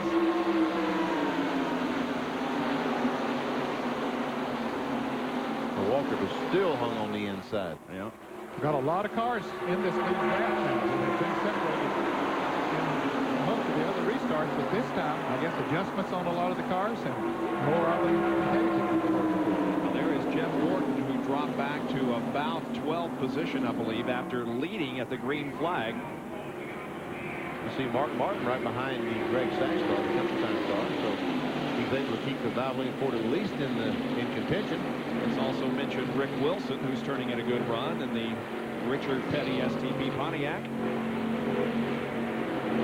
Guys, I mentioned Morgan Shepherd had dropped back to about 20th. Look at him. He's coming back up through there again now. His car is strong. He's not in that group right there, but he's right there past Dale Jarrett on the outside. So Morgan came back up from 20th position in a hurry to the top 10. Dale Jarrett heads on the inside. Can't do a thing down there. Yep, they're just the things going by on the outside as we ride with Morgan Shepherd there. And as John Kernan talks about him, John. You were talking about what a big loser he was on pit road. They made a major chassis adjustment to loosen that car up 3 rounds, the wedge out, but apparently they made the right adjustment because, as you said, it hasn't taken him that long to work his way back up toward the front.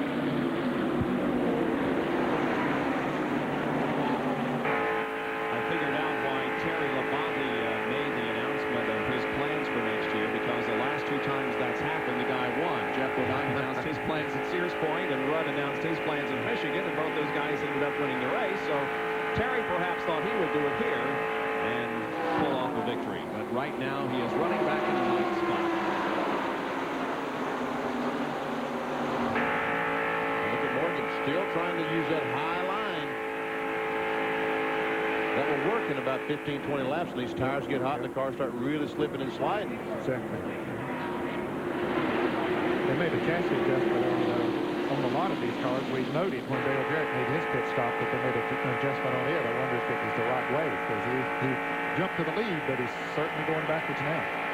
By the way, the 7 car, the family channel Ford, is out on the racetrack, and Jeff Bodine is the driver of it. Jimmy Hensley, who crashed the car earlier, is taken the day off, and he's turned the driving chores over to Jeff Bodine. Morgan Shepherd trying to pass Terry Labonte up high in turn number 3.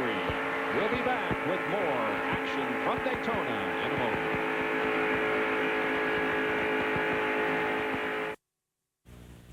It's If your automobile needs collision repair or a new paint job due to an accident, or maybe it's time to get rid of those minor dents, High-Tech Auto Body will give you a free estimate with the most professional body repair and auto painting your car deserves. Certified frame technicians with lifetime warranties on all collision repairs make High-Tech Auto Body your #1 choice. Call High-Tech Auto Body for your next insurance estimate at 249-9360 or visit us at 507 Muller Lane in Newport News. That's High-Tech Auto Body.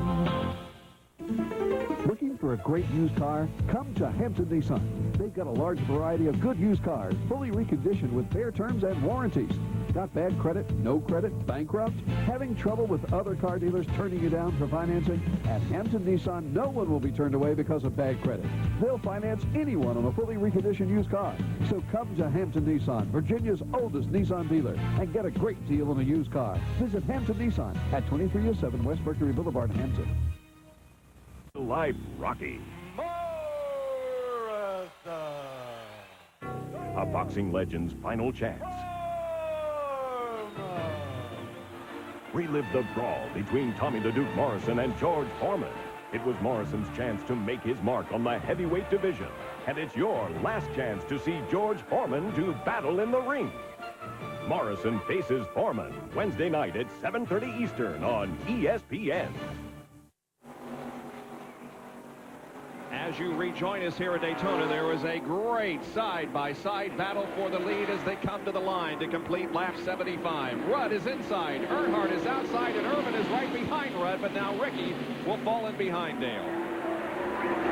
He got up beside him coming off of turn 2. Thought he had a run on him down the backstretch, but just couldn't quite make it. And what happened was that allowed the rest of the field. Sterling Marlin had fallen back in 5th spot to 15, 20 car lengths behind, but you can see right now he's closed up right on the back bumper of Kenny Schrader. So that's what happened when those two guys ran side by side. It allowed this group of cars to catch up. Just like Morgan Shepherd by Michael Waltrip. And it looks like the inside groove is working right now, Benny, better than some of them had used that high groove. Morgan Shepherd had been one of those. But look at DW down there. He is coming up on the inside. Here's Rudd trying to go on the inside again to try to take the lead as they come to the stripe. And I believe Rudd will lead this lap. Yep, he did by about 4 feet. Yep. But Darrell Waltrip has found new life down on the inside as well. And has moved up through the pack some. Right now, Rudd just... Ernie had to back off the gas to keep him running the back of Rudd, and we can see what happens when you back off.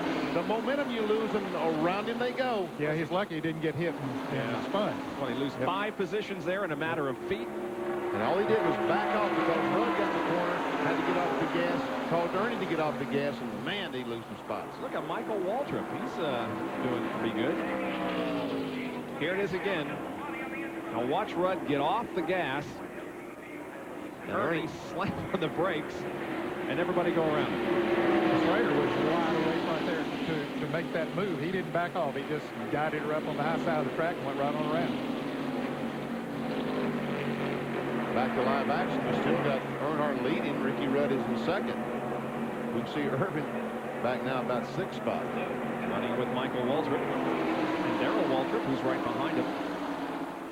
It's actually 7th spot.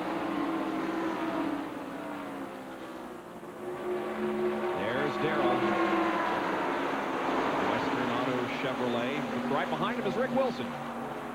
Rick having a good run here in the King's car. Richard Petty's STP Pontiac. Here comes Ted Musgrave down on the inside in the Jasper Engine US Air Ford. He, too, is running good. And Greg Sachs trying to hook up, get a draft going to pull by Jeff Gordon, Rick Wilson. Little Ford companionship there. Looks that way.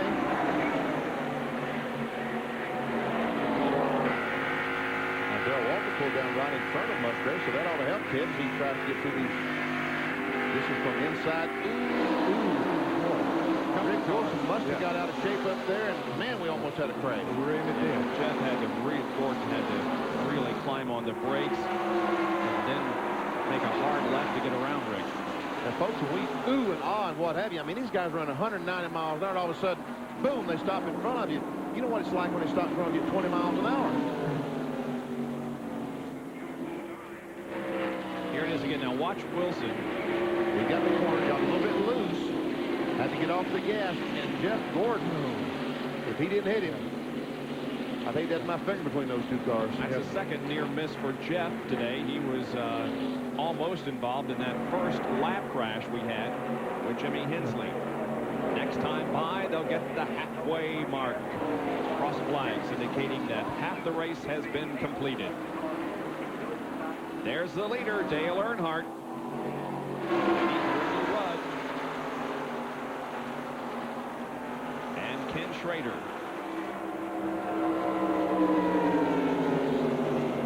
This is the 12th of 15 races that he has led this year. He is 10th in super speedway points. And he is the leader at the halfway point, Dale Earnhardt.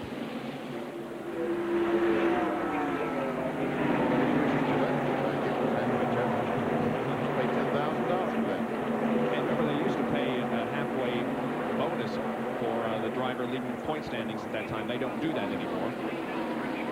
Here's Terry Labonte, Ernie Irvan, and Darrell Walters. We go pit side again, and Jerry Punch.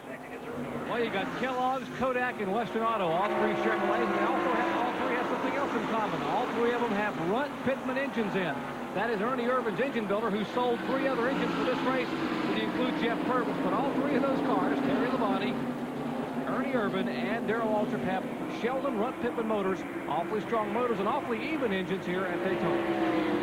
Yes, indeed. Ted Musgrave, however, looks to the inside of Waltrip and passes him right at the start-finish line. So Ted Musgrave moves up a position. So we are just past the halfway mark of the Pepsi 400. It's been mostly Dale Earnhardt in the first half. Back with more live action after this. Just because you got 2.3 kids. Just because you got a house, a lawn, and a mortgage. Just because you're now a responsible adult. You still know how to have a good time. Don't you? The new Grand Am Sports Sedan.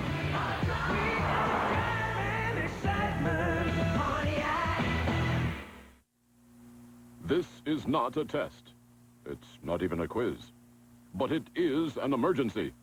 GSXRs are attacking, wreaking havoc in Daytona, Laguna Seca, and other strategic points around the country. You were instructed to go to your Suzuki dealer and get a GSXR for no money down. Repeat, no money down. But hurry, the end is near. Over 1 million people each week walk into AutoZone, and taking care of them means having what they need when they need it. That means stocking a lot of parts for a lot of cars. Now, nobody can stock everything, but we stock more than most. And how do we know which ones to carry? That's easy. We listen to our customers, because nobody knows better about what you want than you. So the next time you walk through that door, you might think of yourself as a customer, but we think of you as the boss. This week on Speed Week, we'll have highlights of the Pepsi 400 from Daytona, plus a recap of the IndyCar race from Portland. Speed Week with 10 years of the best motorsports coverage tonight at 7:30 Eastern.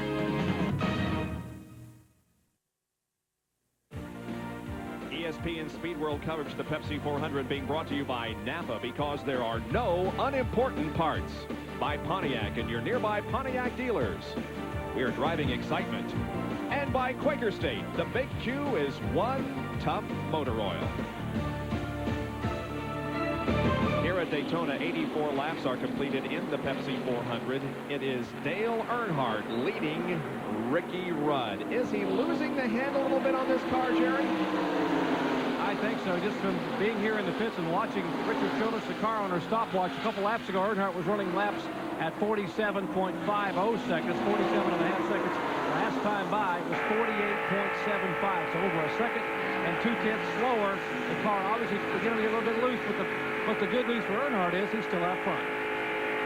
But now we're beginning to see a Ford challenge. It has been pretty much Chevrolets all afternoon, but now the first 2 are Chevys.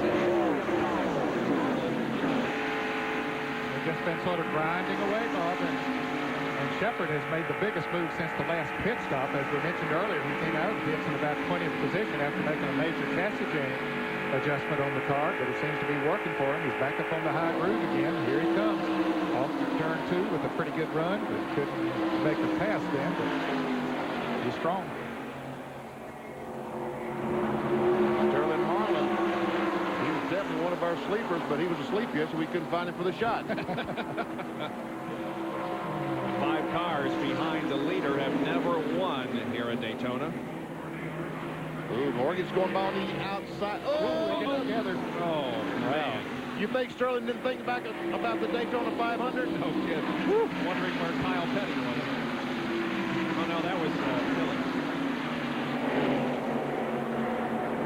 Sterling's back in the 500, got off the ground, and the whole car closed. Yeah, came flying through the air right here in the trioval. He came back down 4 tires. He finished about 8th in that. Yeah, finished in 8th position. Here's the Western Auto race summary. Earnhardt led 65 of the first 85 laps. 23 cars on the lead lap. 9 leaders, 17 lead changes. 3 cautions for 11 laps. The average speed, 152.33 miles an hour. Those that have led a lap and picked up 5 bonus points: Earnhardt, Cope, Irvin, Jarrett, Gordon, Schrader, Kyle Petty, Dave Marcus, and Ricky Rudd. Out of the race, most of them because of accidents, although Dallenbach and Means and Bodine all experienced some mechanical problems. But there's a couple of other drivers, Bob, that you saw pretty far down in the rundown. Bill Elliott had an unscheduled pit stop for apparently got into the wall a little bit and they thought the tire was rubbing, and he went a lap down there pretty early. Kyle Petty has gone a couple of laps down. The handle just went away on the mellow yellow Pontiac. And he was in that first crash over that big crash off turn 2. Yeah. Davey Allison's car just quit. He's riding along on the racetrack, and the car just quit. He coasted in, spent a couple of laps. He's back on the track. Dale Earnhardt continuing to add to his total. He is the leader among active drivers in laps led at Daytona. 861 in 31 career starts. Here is Waltrip, Labonte, and Musgrave still running very close together. All of a sudden, Labonte his chassis must be working pretty well, because Waltrip and Musgrave was quite a distance ahead of him, and I see he's sandwiched between them now. So Kenny Wallace goes another lap down as Earnhardt and Schrader pass by on the high side of the racetrack. And there's Derek Cope getting the lap. Remember, he's the guy who hit the tire on pit road, made that late pit stop on the caution flag. He's suffering for it now. He's a lap down. Didn't have the benefit of drafting the other cars when he got back out on the track. Yep. The Ray Vestas car up on top, also lapping Derek Cope. And of course, driven by Sterling Marlin. And Loy Allen goes another lap down at number 37. Jerry Punch has some information on Marlin's run. I don't know if you believe in momentum or not in racing. I believe it happens in a lot of sports, and I've got to believe it happens here. Remember Pocono? Sterling Marlin, Billy, and Mickey Stavola told me, we're coming. We're going to come today. I said, you guys are starting back in 32nd spot. They came on and finished a strong 8th. Went to Michigan, started back in 12th spot, had a good run all day, finished 8th. They started 22nd today, and before the race, they came and told me the same thing. Hey, guys, we're going to come, and we're going to come in a hurry. I got to believe these guys from now on. They're pretty true to their word. Yeah, they sure are. They're up in 3rd position now, just past the halfway point. Just saw Richard Petty going down, heading for pit road.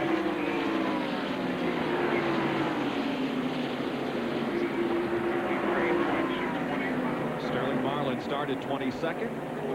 3rd, where he is currently running, has been his highest. He's been as low as his starting position of 22nd.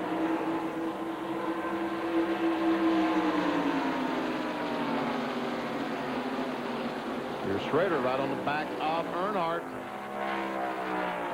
And Marlin, we see the red dots on the front of Marlin's car. That's tape on the front of that car. So I thought they were fog lights, Benny. He had some fog this morning. He's going to need it if they tried to run the race. But look how the groove has moved to the top of the racetrack now.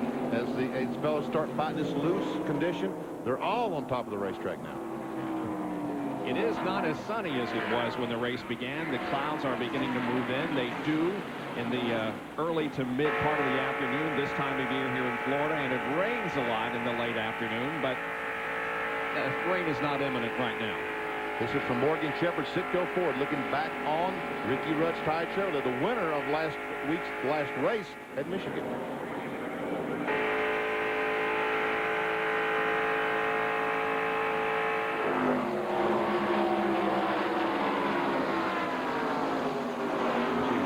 Trying to run the bottom of the racetrack. Morgan's still trying to run the top of the racetrack. Seems like both of them seem to be succeeding about evenly.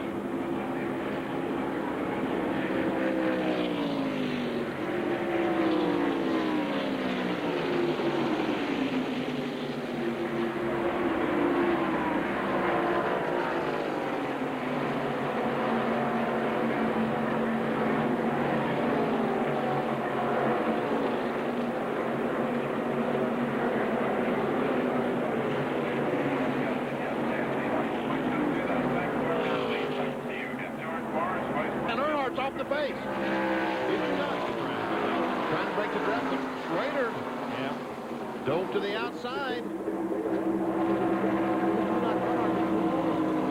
Trying to break the breath. Didn't expect Schrader to be going on the outside like that. But he did, and Schrader is going to lead this lap, I believe. Yep. Earnhardt comes back on the inside. Now Sterling Marlin is going to try to take the lead. He's going to follow Earnhardt. Now he's hung on the inside. If he can get a run down there, he might take the lead. Can he make the stick on the bottom of the racetrack? Now you can squeeze up. Spotter telling us, Jerry Punch, what's going on with these guys? You don't think there's teamwork even among separate teams here in Winston Cup racing? What happened about 2 laps ago? Rick Hendrick came up and spoke with Richard Childress and said, hey, we really would like to lead a lap. And Childress said, well, it's not mine, but I'll talk to my driver. So they both got on the headsets of their drivers, and what you saw a minute ago was Dale Earnhardt back out. Schrader led a lap, got his 5 bonus points, and Earnhardt heads back out front. Okay. Can you imagine that? That's good. Scared me. I thought Earnhardt had blown up. Competitive on the racetrack, but once in a while you'll give the other guy a break, as Earnhardt did with Ken Schrader just then. Earnhardt 7th, or rather Schrader 7th in the points, 350 behind Dale Earnhardt, so he only gave him 5. We'll be back in just a moment.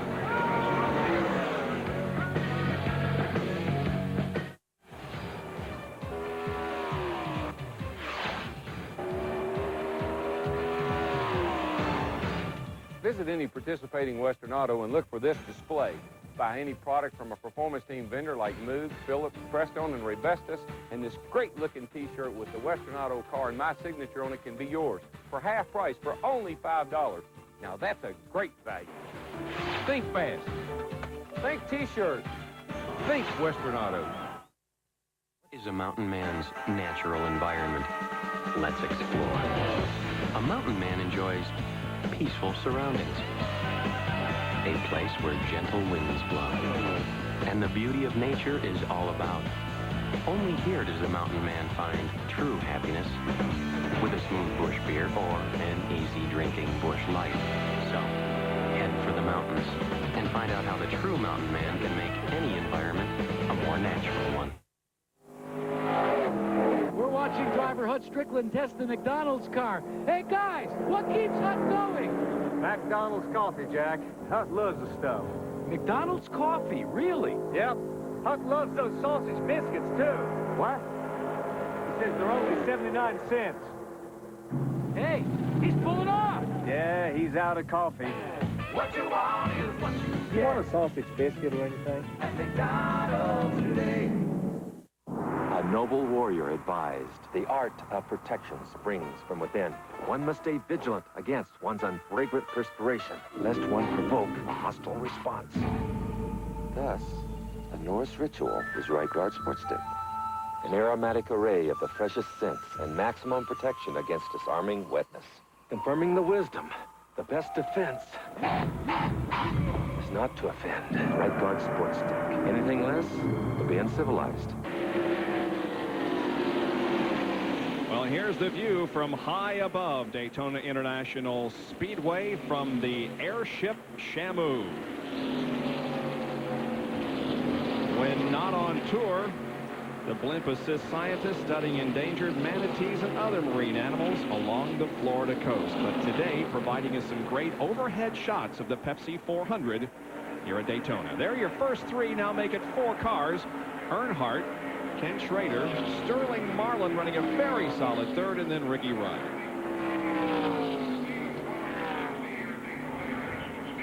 Fifth place car now is Darrell Waltrip. Hey, well, Waltrip is his car working well on the bottom, probably as well as anybody's car right now.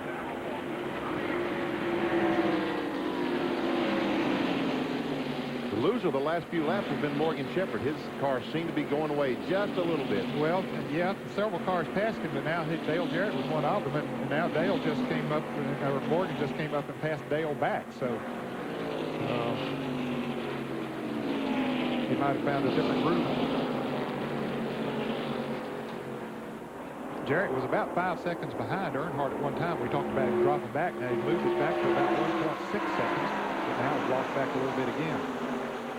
In fact, we got a run for the lead. They're 3 abreast. Come on, guys. Don't know if that'll work off of turn 4 or not. Oh, man. Earnhardt just hung right up there on that outside. Rudd is going to follow Sterling Marlin, and he does. They go by. Kicking Schrader back to 4th. I don't think Rick Henry's going to like that too good. Look at DW coming down on the inside of Schrader. That guy's going to lead this race. And watch Sterling Marlin. Watch him as he tries to take the lead. He is going to take the Earnhardt is really struggling right now. He needs a caution flag. Sterling Marlin has taken the lead of the Pepsi 400, and now Ricky Rudd will come to the inside of Dale Earnhardt and try to get second place. So the clouds, Earnhardt battles back. Yeah, the clouds are beginning to move in a little bit more, blocking the sun and making it a little different in terms of racetrack setup. And Rudd slides up right in front of Darrell Waltrip. And Schrader, who was running second just a moment ago, is back to 5th right now. He's battling for 5th with Darrell Waltrip. Waltrip is battling for 4th, actually. Waltrip trying to take over that 4th position. I lost count there. Well, they've been switching so often here at the last few laps. Talk about me not being able to count. There's Ernie Irvin, who has reasserted himself along with Ted Musgrave. Yeah, down on that inside. I think the inside groove is the place to be right now. Yeah. It is the place to be because we saw Sterling Marlin run on the bottom of the racetrack, take the lead from Earnhardt, who's struggling up on top. Ernie Irvin passing Ken Schrader. Irvin going for $68,400 in Unocal bonus money. That hasn't been won since Bristol earlier in the year. And Ernie Irvin is the driver eligible for it, having been the pole sitter, and now Ricky Rudd is on the low side down here in the tri-oval. Not able to get by Earnhardt as they come off the tri-oval, but look, we don't see Sterling Marlin anyplace. He's pulled out to about a second lead on these guys. Yeah, he's just driving away. 59 laps to go. That completed lap 101. Ricky Rudd again tries to take over second from Earnhardt and does this time on the low side. And we can see just how much Earnhardt is struggling in the corner. Rudd able to pass him in the corner.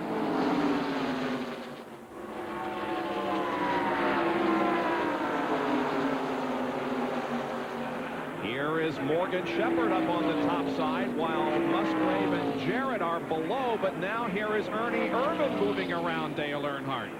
They're slipping and sliding all over the place. A lot of passing going on.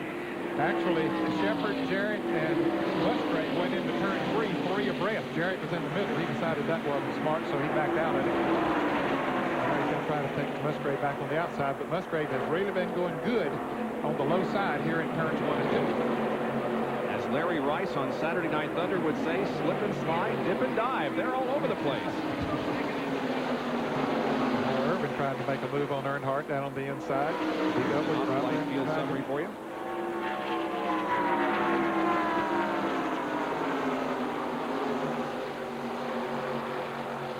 We can see Irvin, Darrell Waltrip trying to get by. Here's Musgrave going by Morgan Shepherd on the inside. Some of these guys are anxious for pit stops. We're not too far away from pit stops, probably 6-8 laps or something. And then they can go the rest of the way on fuel. They've run about 45 laps, I guess, since they made a pit stop. So they can still go with probably another 10 laps. But whether they want to go that long or not, I don't know. They'd like to have some new tires in those cars. Probably noticed on the rundown there, Rusty Wallace, who is third in the Winston Cup points, 269 behind the leader Earnhardt, running in 20th position. So before we have these pit stops coming up, we'll pause for some more messages from Daytona International. You about finished? How's it going? Great. We have a lot of good mechanics that shop at AutoZone. We also have a lot of people who just want to save some money by doing a simple job themselves, like changing their oil or putting in new plugs. They just want to come in, get what they need, and get out. Well, at AutoZone, we have parts for just about every car made. So if you know what you want, great. But if you're not quite sure about something, no problem. We'll help. After all, that's what we're here for. The Grand Am's great. Well, what happened to the Accord? Yeah. I found out what the Accord really costs. With air, automatic, anti-lock brakes, $19,500. Whoa. Huh? They weren't talking to me. Really? Wow. The Grand Am, they don't give that away. Air, automatic, standard anti-lock brakes. Yeah. $5,000 less than the Accord. $5,000 less? Yeah, that's what I'm saying. You know what that means a month? Got me into a new car. What are you going to do with the money? Eat. Boxing's real-life Rocky. A boxing legend's final chance. Relive the brawl between Tommy the Duke Morrison and George Foreman. It was Morrison's chance to make his mark on the heavyweight division. And it's your last chance to see George Foreman do battle in the ring. Morrison faces Foreman Wednesday night at 7:30 Eastern on ESPN.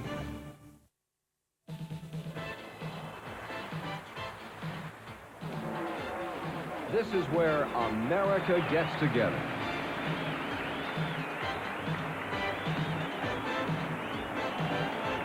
Every weekend throughout America, there is great NASCAR racing. I wouldn't be anywhere else.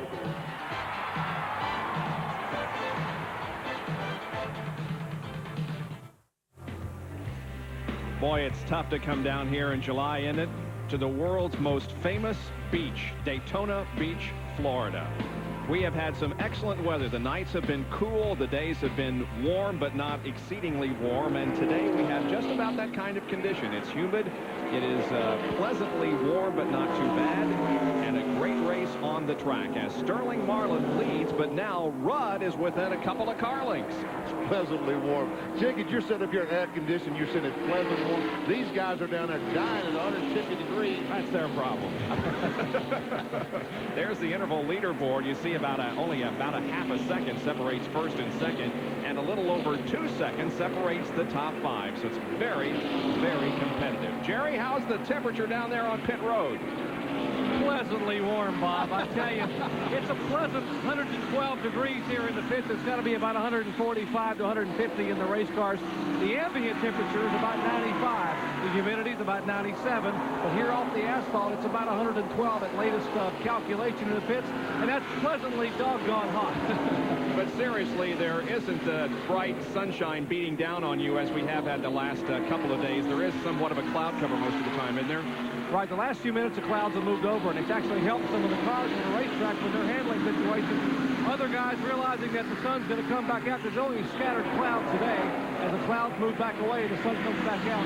You see some of the cars making a move, like Ted Musgrave right here in the Jasper Engines cars. He makes a move. Most of the leaders, though, are only about 3 laps away from pit stops. What is that, 5th or 6th, I believe? Musgrave moves around Ken Schrader, doing a fine job, and John Kernan has more. Jerry talked about heat down here on pit road. Yeah, it's really hot down here, but it has cooled off momentarily with the cloud cover. However, yesterday in Darrell Walters' car, a Sharpie, one of those little fine point magic markers that you see the driver sign autographs with, fell out of Darrell's pocket, sat on the floorboard. When he came back in from just about 5 laps of practice, the Sharpie had melted. That's just how hot it gets there, melted the plastic case. I'll be darned. Good story. And of course, those are also what John Kernan uses for signing autographs. And our first round of pit stops, our first cars on pit road, Terry Labonte, the Kellogg's cornflakes start going down pit road. So evidently he wants to get his chassis adjusted, new tires, because he can go the rest of the way. We see Kyle Petty What's his deal now? Well, he's just coming awfully slow there. What's the problem with Kyle, Jerry? Well, Kyle apparently is sick in the race car. They knocked some of the panels out from that incident earlier on pit road, so he has come down pit road and is asking for a relief driver. They were trying to find someone to put in the car. The heat and probably the carbon monoxide have gotten to Kyle Petty. He came very, very slowly down pit road. As yet, they have not found anyone to go in the mellow yellow car as he has gotten his terms in a way, but we are waiting for the leader to make an entry, and here he comes down pit road. Now here comes Marlin, Rudd, Irvin, Earnhardt, Musgrave, Schrader, and Jared John. Sterling Marlin just pulls into his pit. It will be a two-tire change. Ken Wilson said they didn't expect to make any chassis adjustment. The car had been running really well. Right side's going on. Second can of gasoline, waiting. First one going in. They're having a little bit of a problem getting the fuel out. And Sterling is down and away. A two-tire change. And Earnhardt's changing 4 times. Meanwhile, Rudd is back on the racetrack. It's Ricky Rudd, Sterling Marlin, Ken Schrader. And the next car, Ernie Irvin, followed by Dale Earnhardt. Now we got a tire right in the middle of the track. Earnhardt just barely missing. This may bring out the caution flag. Would you go out and get that tire, Bob? No. I don't think so either. This could bring out the caution flag.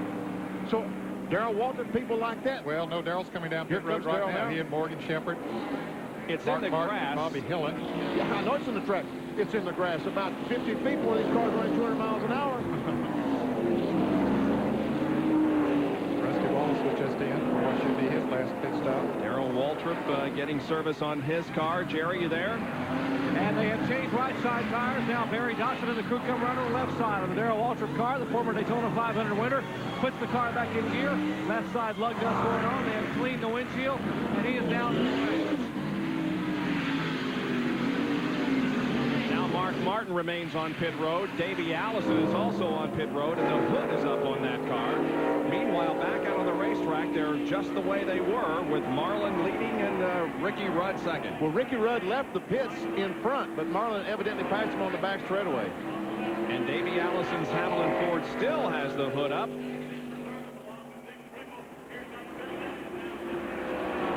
And a good pit stop by Dale Earnhardt. Did he take 4, Jerry? Yes, he took 4 tires, Bob, and actually he had no choice to take 4 tires. The left side of the car has a tire mark from the driver's door, all the way up to the left front fender. In fact, the left front tire had white paint all the way around it. The tire was scraped. The wheel even was scraped, so apparently Dale got together with someone. They just couldn't take a chance. They had to change all 4. So it's Dale and Dale working together on the racetrack again as Earnhardt and Jarrett have found each other. And they're almost 9 seconds behind the leader right now. Of course, Jarrett, Ernie Irvin, Earnhardt, they all took on 4 tires, and the others just took on 2. So they got out of the pits a lot quicker. It'll be interesting to see after they run a while, if there's no caution, if those 2 fresher tires will help. Some guy is going out. Now, come on, man, get away from that tire down there. Meanwhile, as we watch the action on the racetrack, we will tell you that it is a power steering problem on Davey Allison's car that they're working on. Some guy, look, he is getting that tire. NASCAR official, isn't it? Yep. And so it's safely back behind the pit wall. 113 laps completed in the Pepsi 400 at Daytona. The pursuit of value. White shows the way with the LT12 lawn tractor. White's exclusive Cruisematic drive with foot pedal control changes speed smoothly. The powerful 38-inch turbo cut deck leaves an even manicured cut. Value and performance with premium features. That's the LT12. Now just $13.99 at your full-service White dealer. No interest, no payment financing now during the America's Most Wanted sale. Hi, I'm Steve Forrest, owner of Victory Lane Race Fan Store. I'm here to announce our hot summer hat sale. That's right, our entire line of officially licensed NASCAR hats is now on sale for only $9.99, but for a limited time. And while you're here, don't forget to stop by and register to win a trip for 2 to the sold-out Richmond Night Race, courtesy of the Tidewater 500 Travel Club. Everything for the race fan. Victory Lane Race Fan Store. It's like being on the team. It's a holiday doubleheader. The Pirates face the Reds and the White Sox battle the Blue Jays. Monday afternoon, beginning at 2 Eastern, live on ESPN Major League Baseball.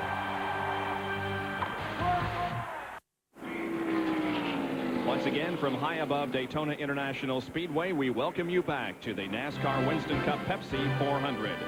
Later today at 5:30 Eastern Time, and then tomorrow at 2 o'clock, the second and final rounds of the Senior PGA Kroger Classic from Cincinnati, Ohio. $850,000, one of the largest purses on the tour, with $127,500 going to the winner. Last year's winner was Gibby Gilbert. 5:30 today, second round. 2 o'clock tomorrow afternoon, the final round of the Senior PGA Classic. As our leader, Sterling Marlin, their bestest Ford, followed closely by Ricky Rudd, the Tide Chevrolet, and had a little trouble getting by Michael Walter from the Pinto Pontiac. There are the intervals between the first 5 with 0.22 of a second. 9.3 seconds separate the top 5. John, what big story do you have from pit road this time? Well, I tell you what, our leader is not going to be able to finish this race. Remember I said that they were waiting for the gasoline and they had that second can ready? Well, I thought they got it filled. No, they only got a half a can of gas into that race car. They're figuring out right now how long Sterling can stay out there, but it can't be for much longer. What happened, the overflow, the way they've got it set up to relieve the catch can man of his duties there so he can be around to help with tire placement on the pit stops for faster pit stops, the overflow moves in and out, which if you pull it out, it opens the flow of oxygen through and allows the gas to come in. They forgot to pull it out until very, very late, and instead of sitting here on pit road and waiting for another 12, 14 seconds to fill the car up with gas, Sterling took off. So he will very, very shortly. What they want right now, they desperately need a caution. That's unbelievable. Yep. Unfortunate.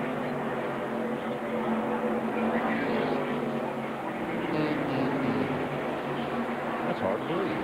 Here's another Autolite field summary for you.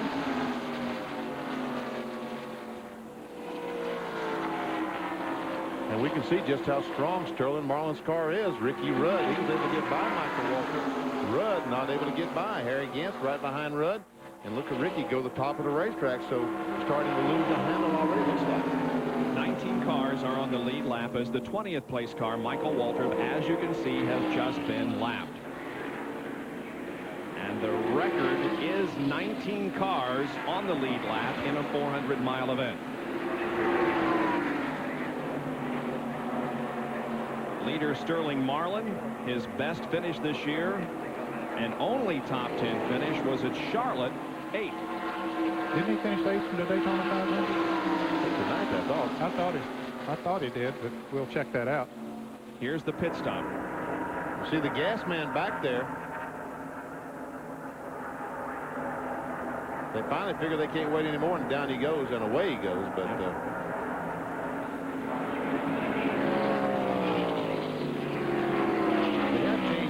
system on these cars, as John Kernan pointed out, that the vent, you've got to pull it out so that it will relieve the air pressure inside the fuel cell, and someone just forgot simply to pull it out. Here's a race for the fourth spot. Takes over fourth from Morgan Shepherd. You're right, Sterling Marlin was 9th in the Daytona 500.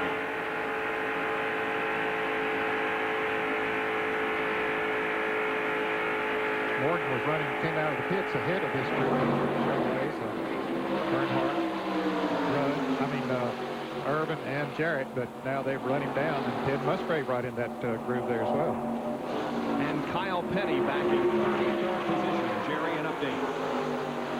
Well, Kyle Petty actually has pulled the car behind the wall. Kyle is lying on its back behind pit wall here. They have some emergency medical technician attending to him and a doctor here. Kyle has been overcome with carbon monoxide as well as the heat in the car. Remember, we talked about some of the panels they knocked out of the car. The car actually is okay to race. Robin Pemberton and the crew running around trying to find someone to put in the car as one car is slowing in the back straightaway. So Kyle Petty is lying here on the ground, overcome with carbon monoxide, and a tough break for him. Remember, they're fourth in the Winston Cup point standing. They're trying to, but nothing they can do right now. Their driver is just barely awake, but he's getting better moment by moment. And it's his cousin, right, Richie, that's slow on the backstretch. Look at that 55 car, Ted Musgrave. He had the same problem with Charlotte, and the yellow flag is out.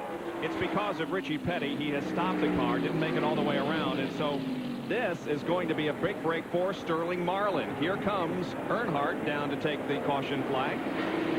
Well, it'd be a bad break for Ricky Rudd then, because Ricky was in position to go the rest of the race. Yep. And now everybody's going to catch up to him. Ricky Rudd and Ken Schrader could battle it out, and we see Richie Petty's car has stopped on the grass. Fourth caution of the afternoon. It comes on the 122nd lap.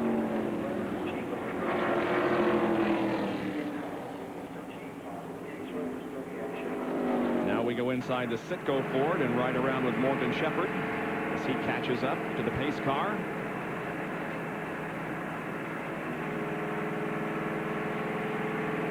Now then, how many of the leaders, they can go the rest of the way? Earnhardt, Rudd, Schrader. Are they going to stop Ned? I think they will. You think so, huh? I think they'll come in and put on 4 fresh tires. Okay, I'm glad I asked you, because that way I don't have to sound so stupid.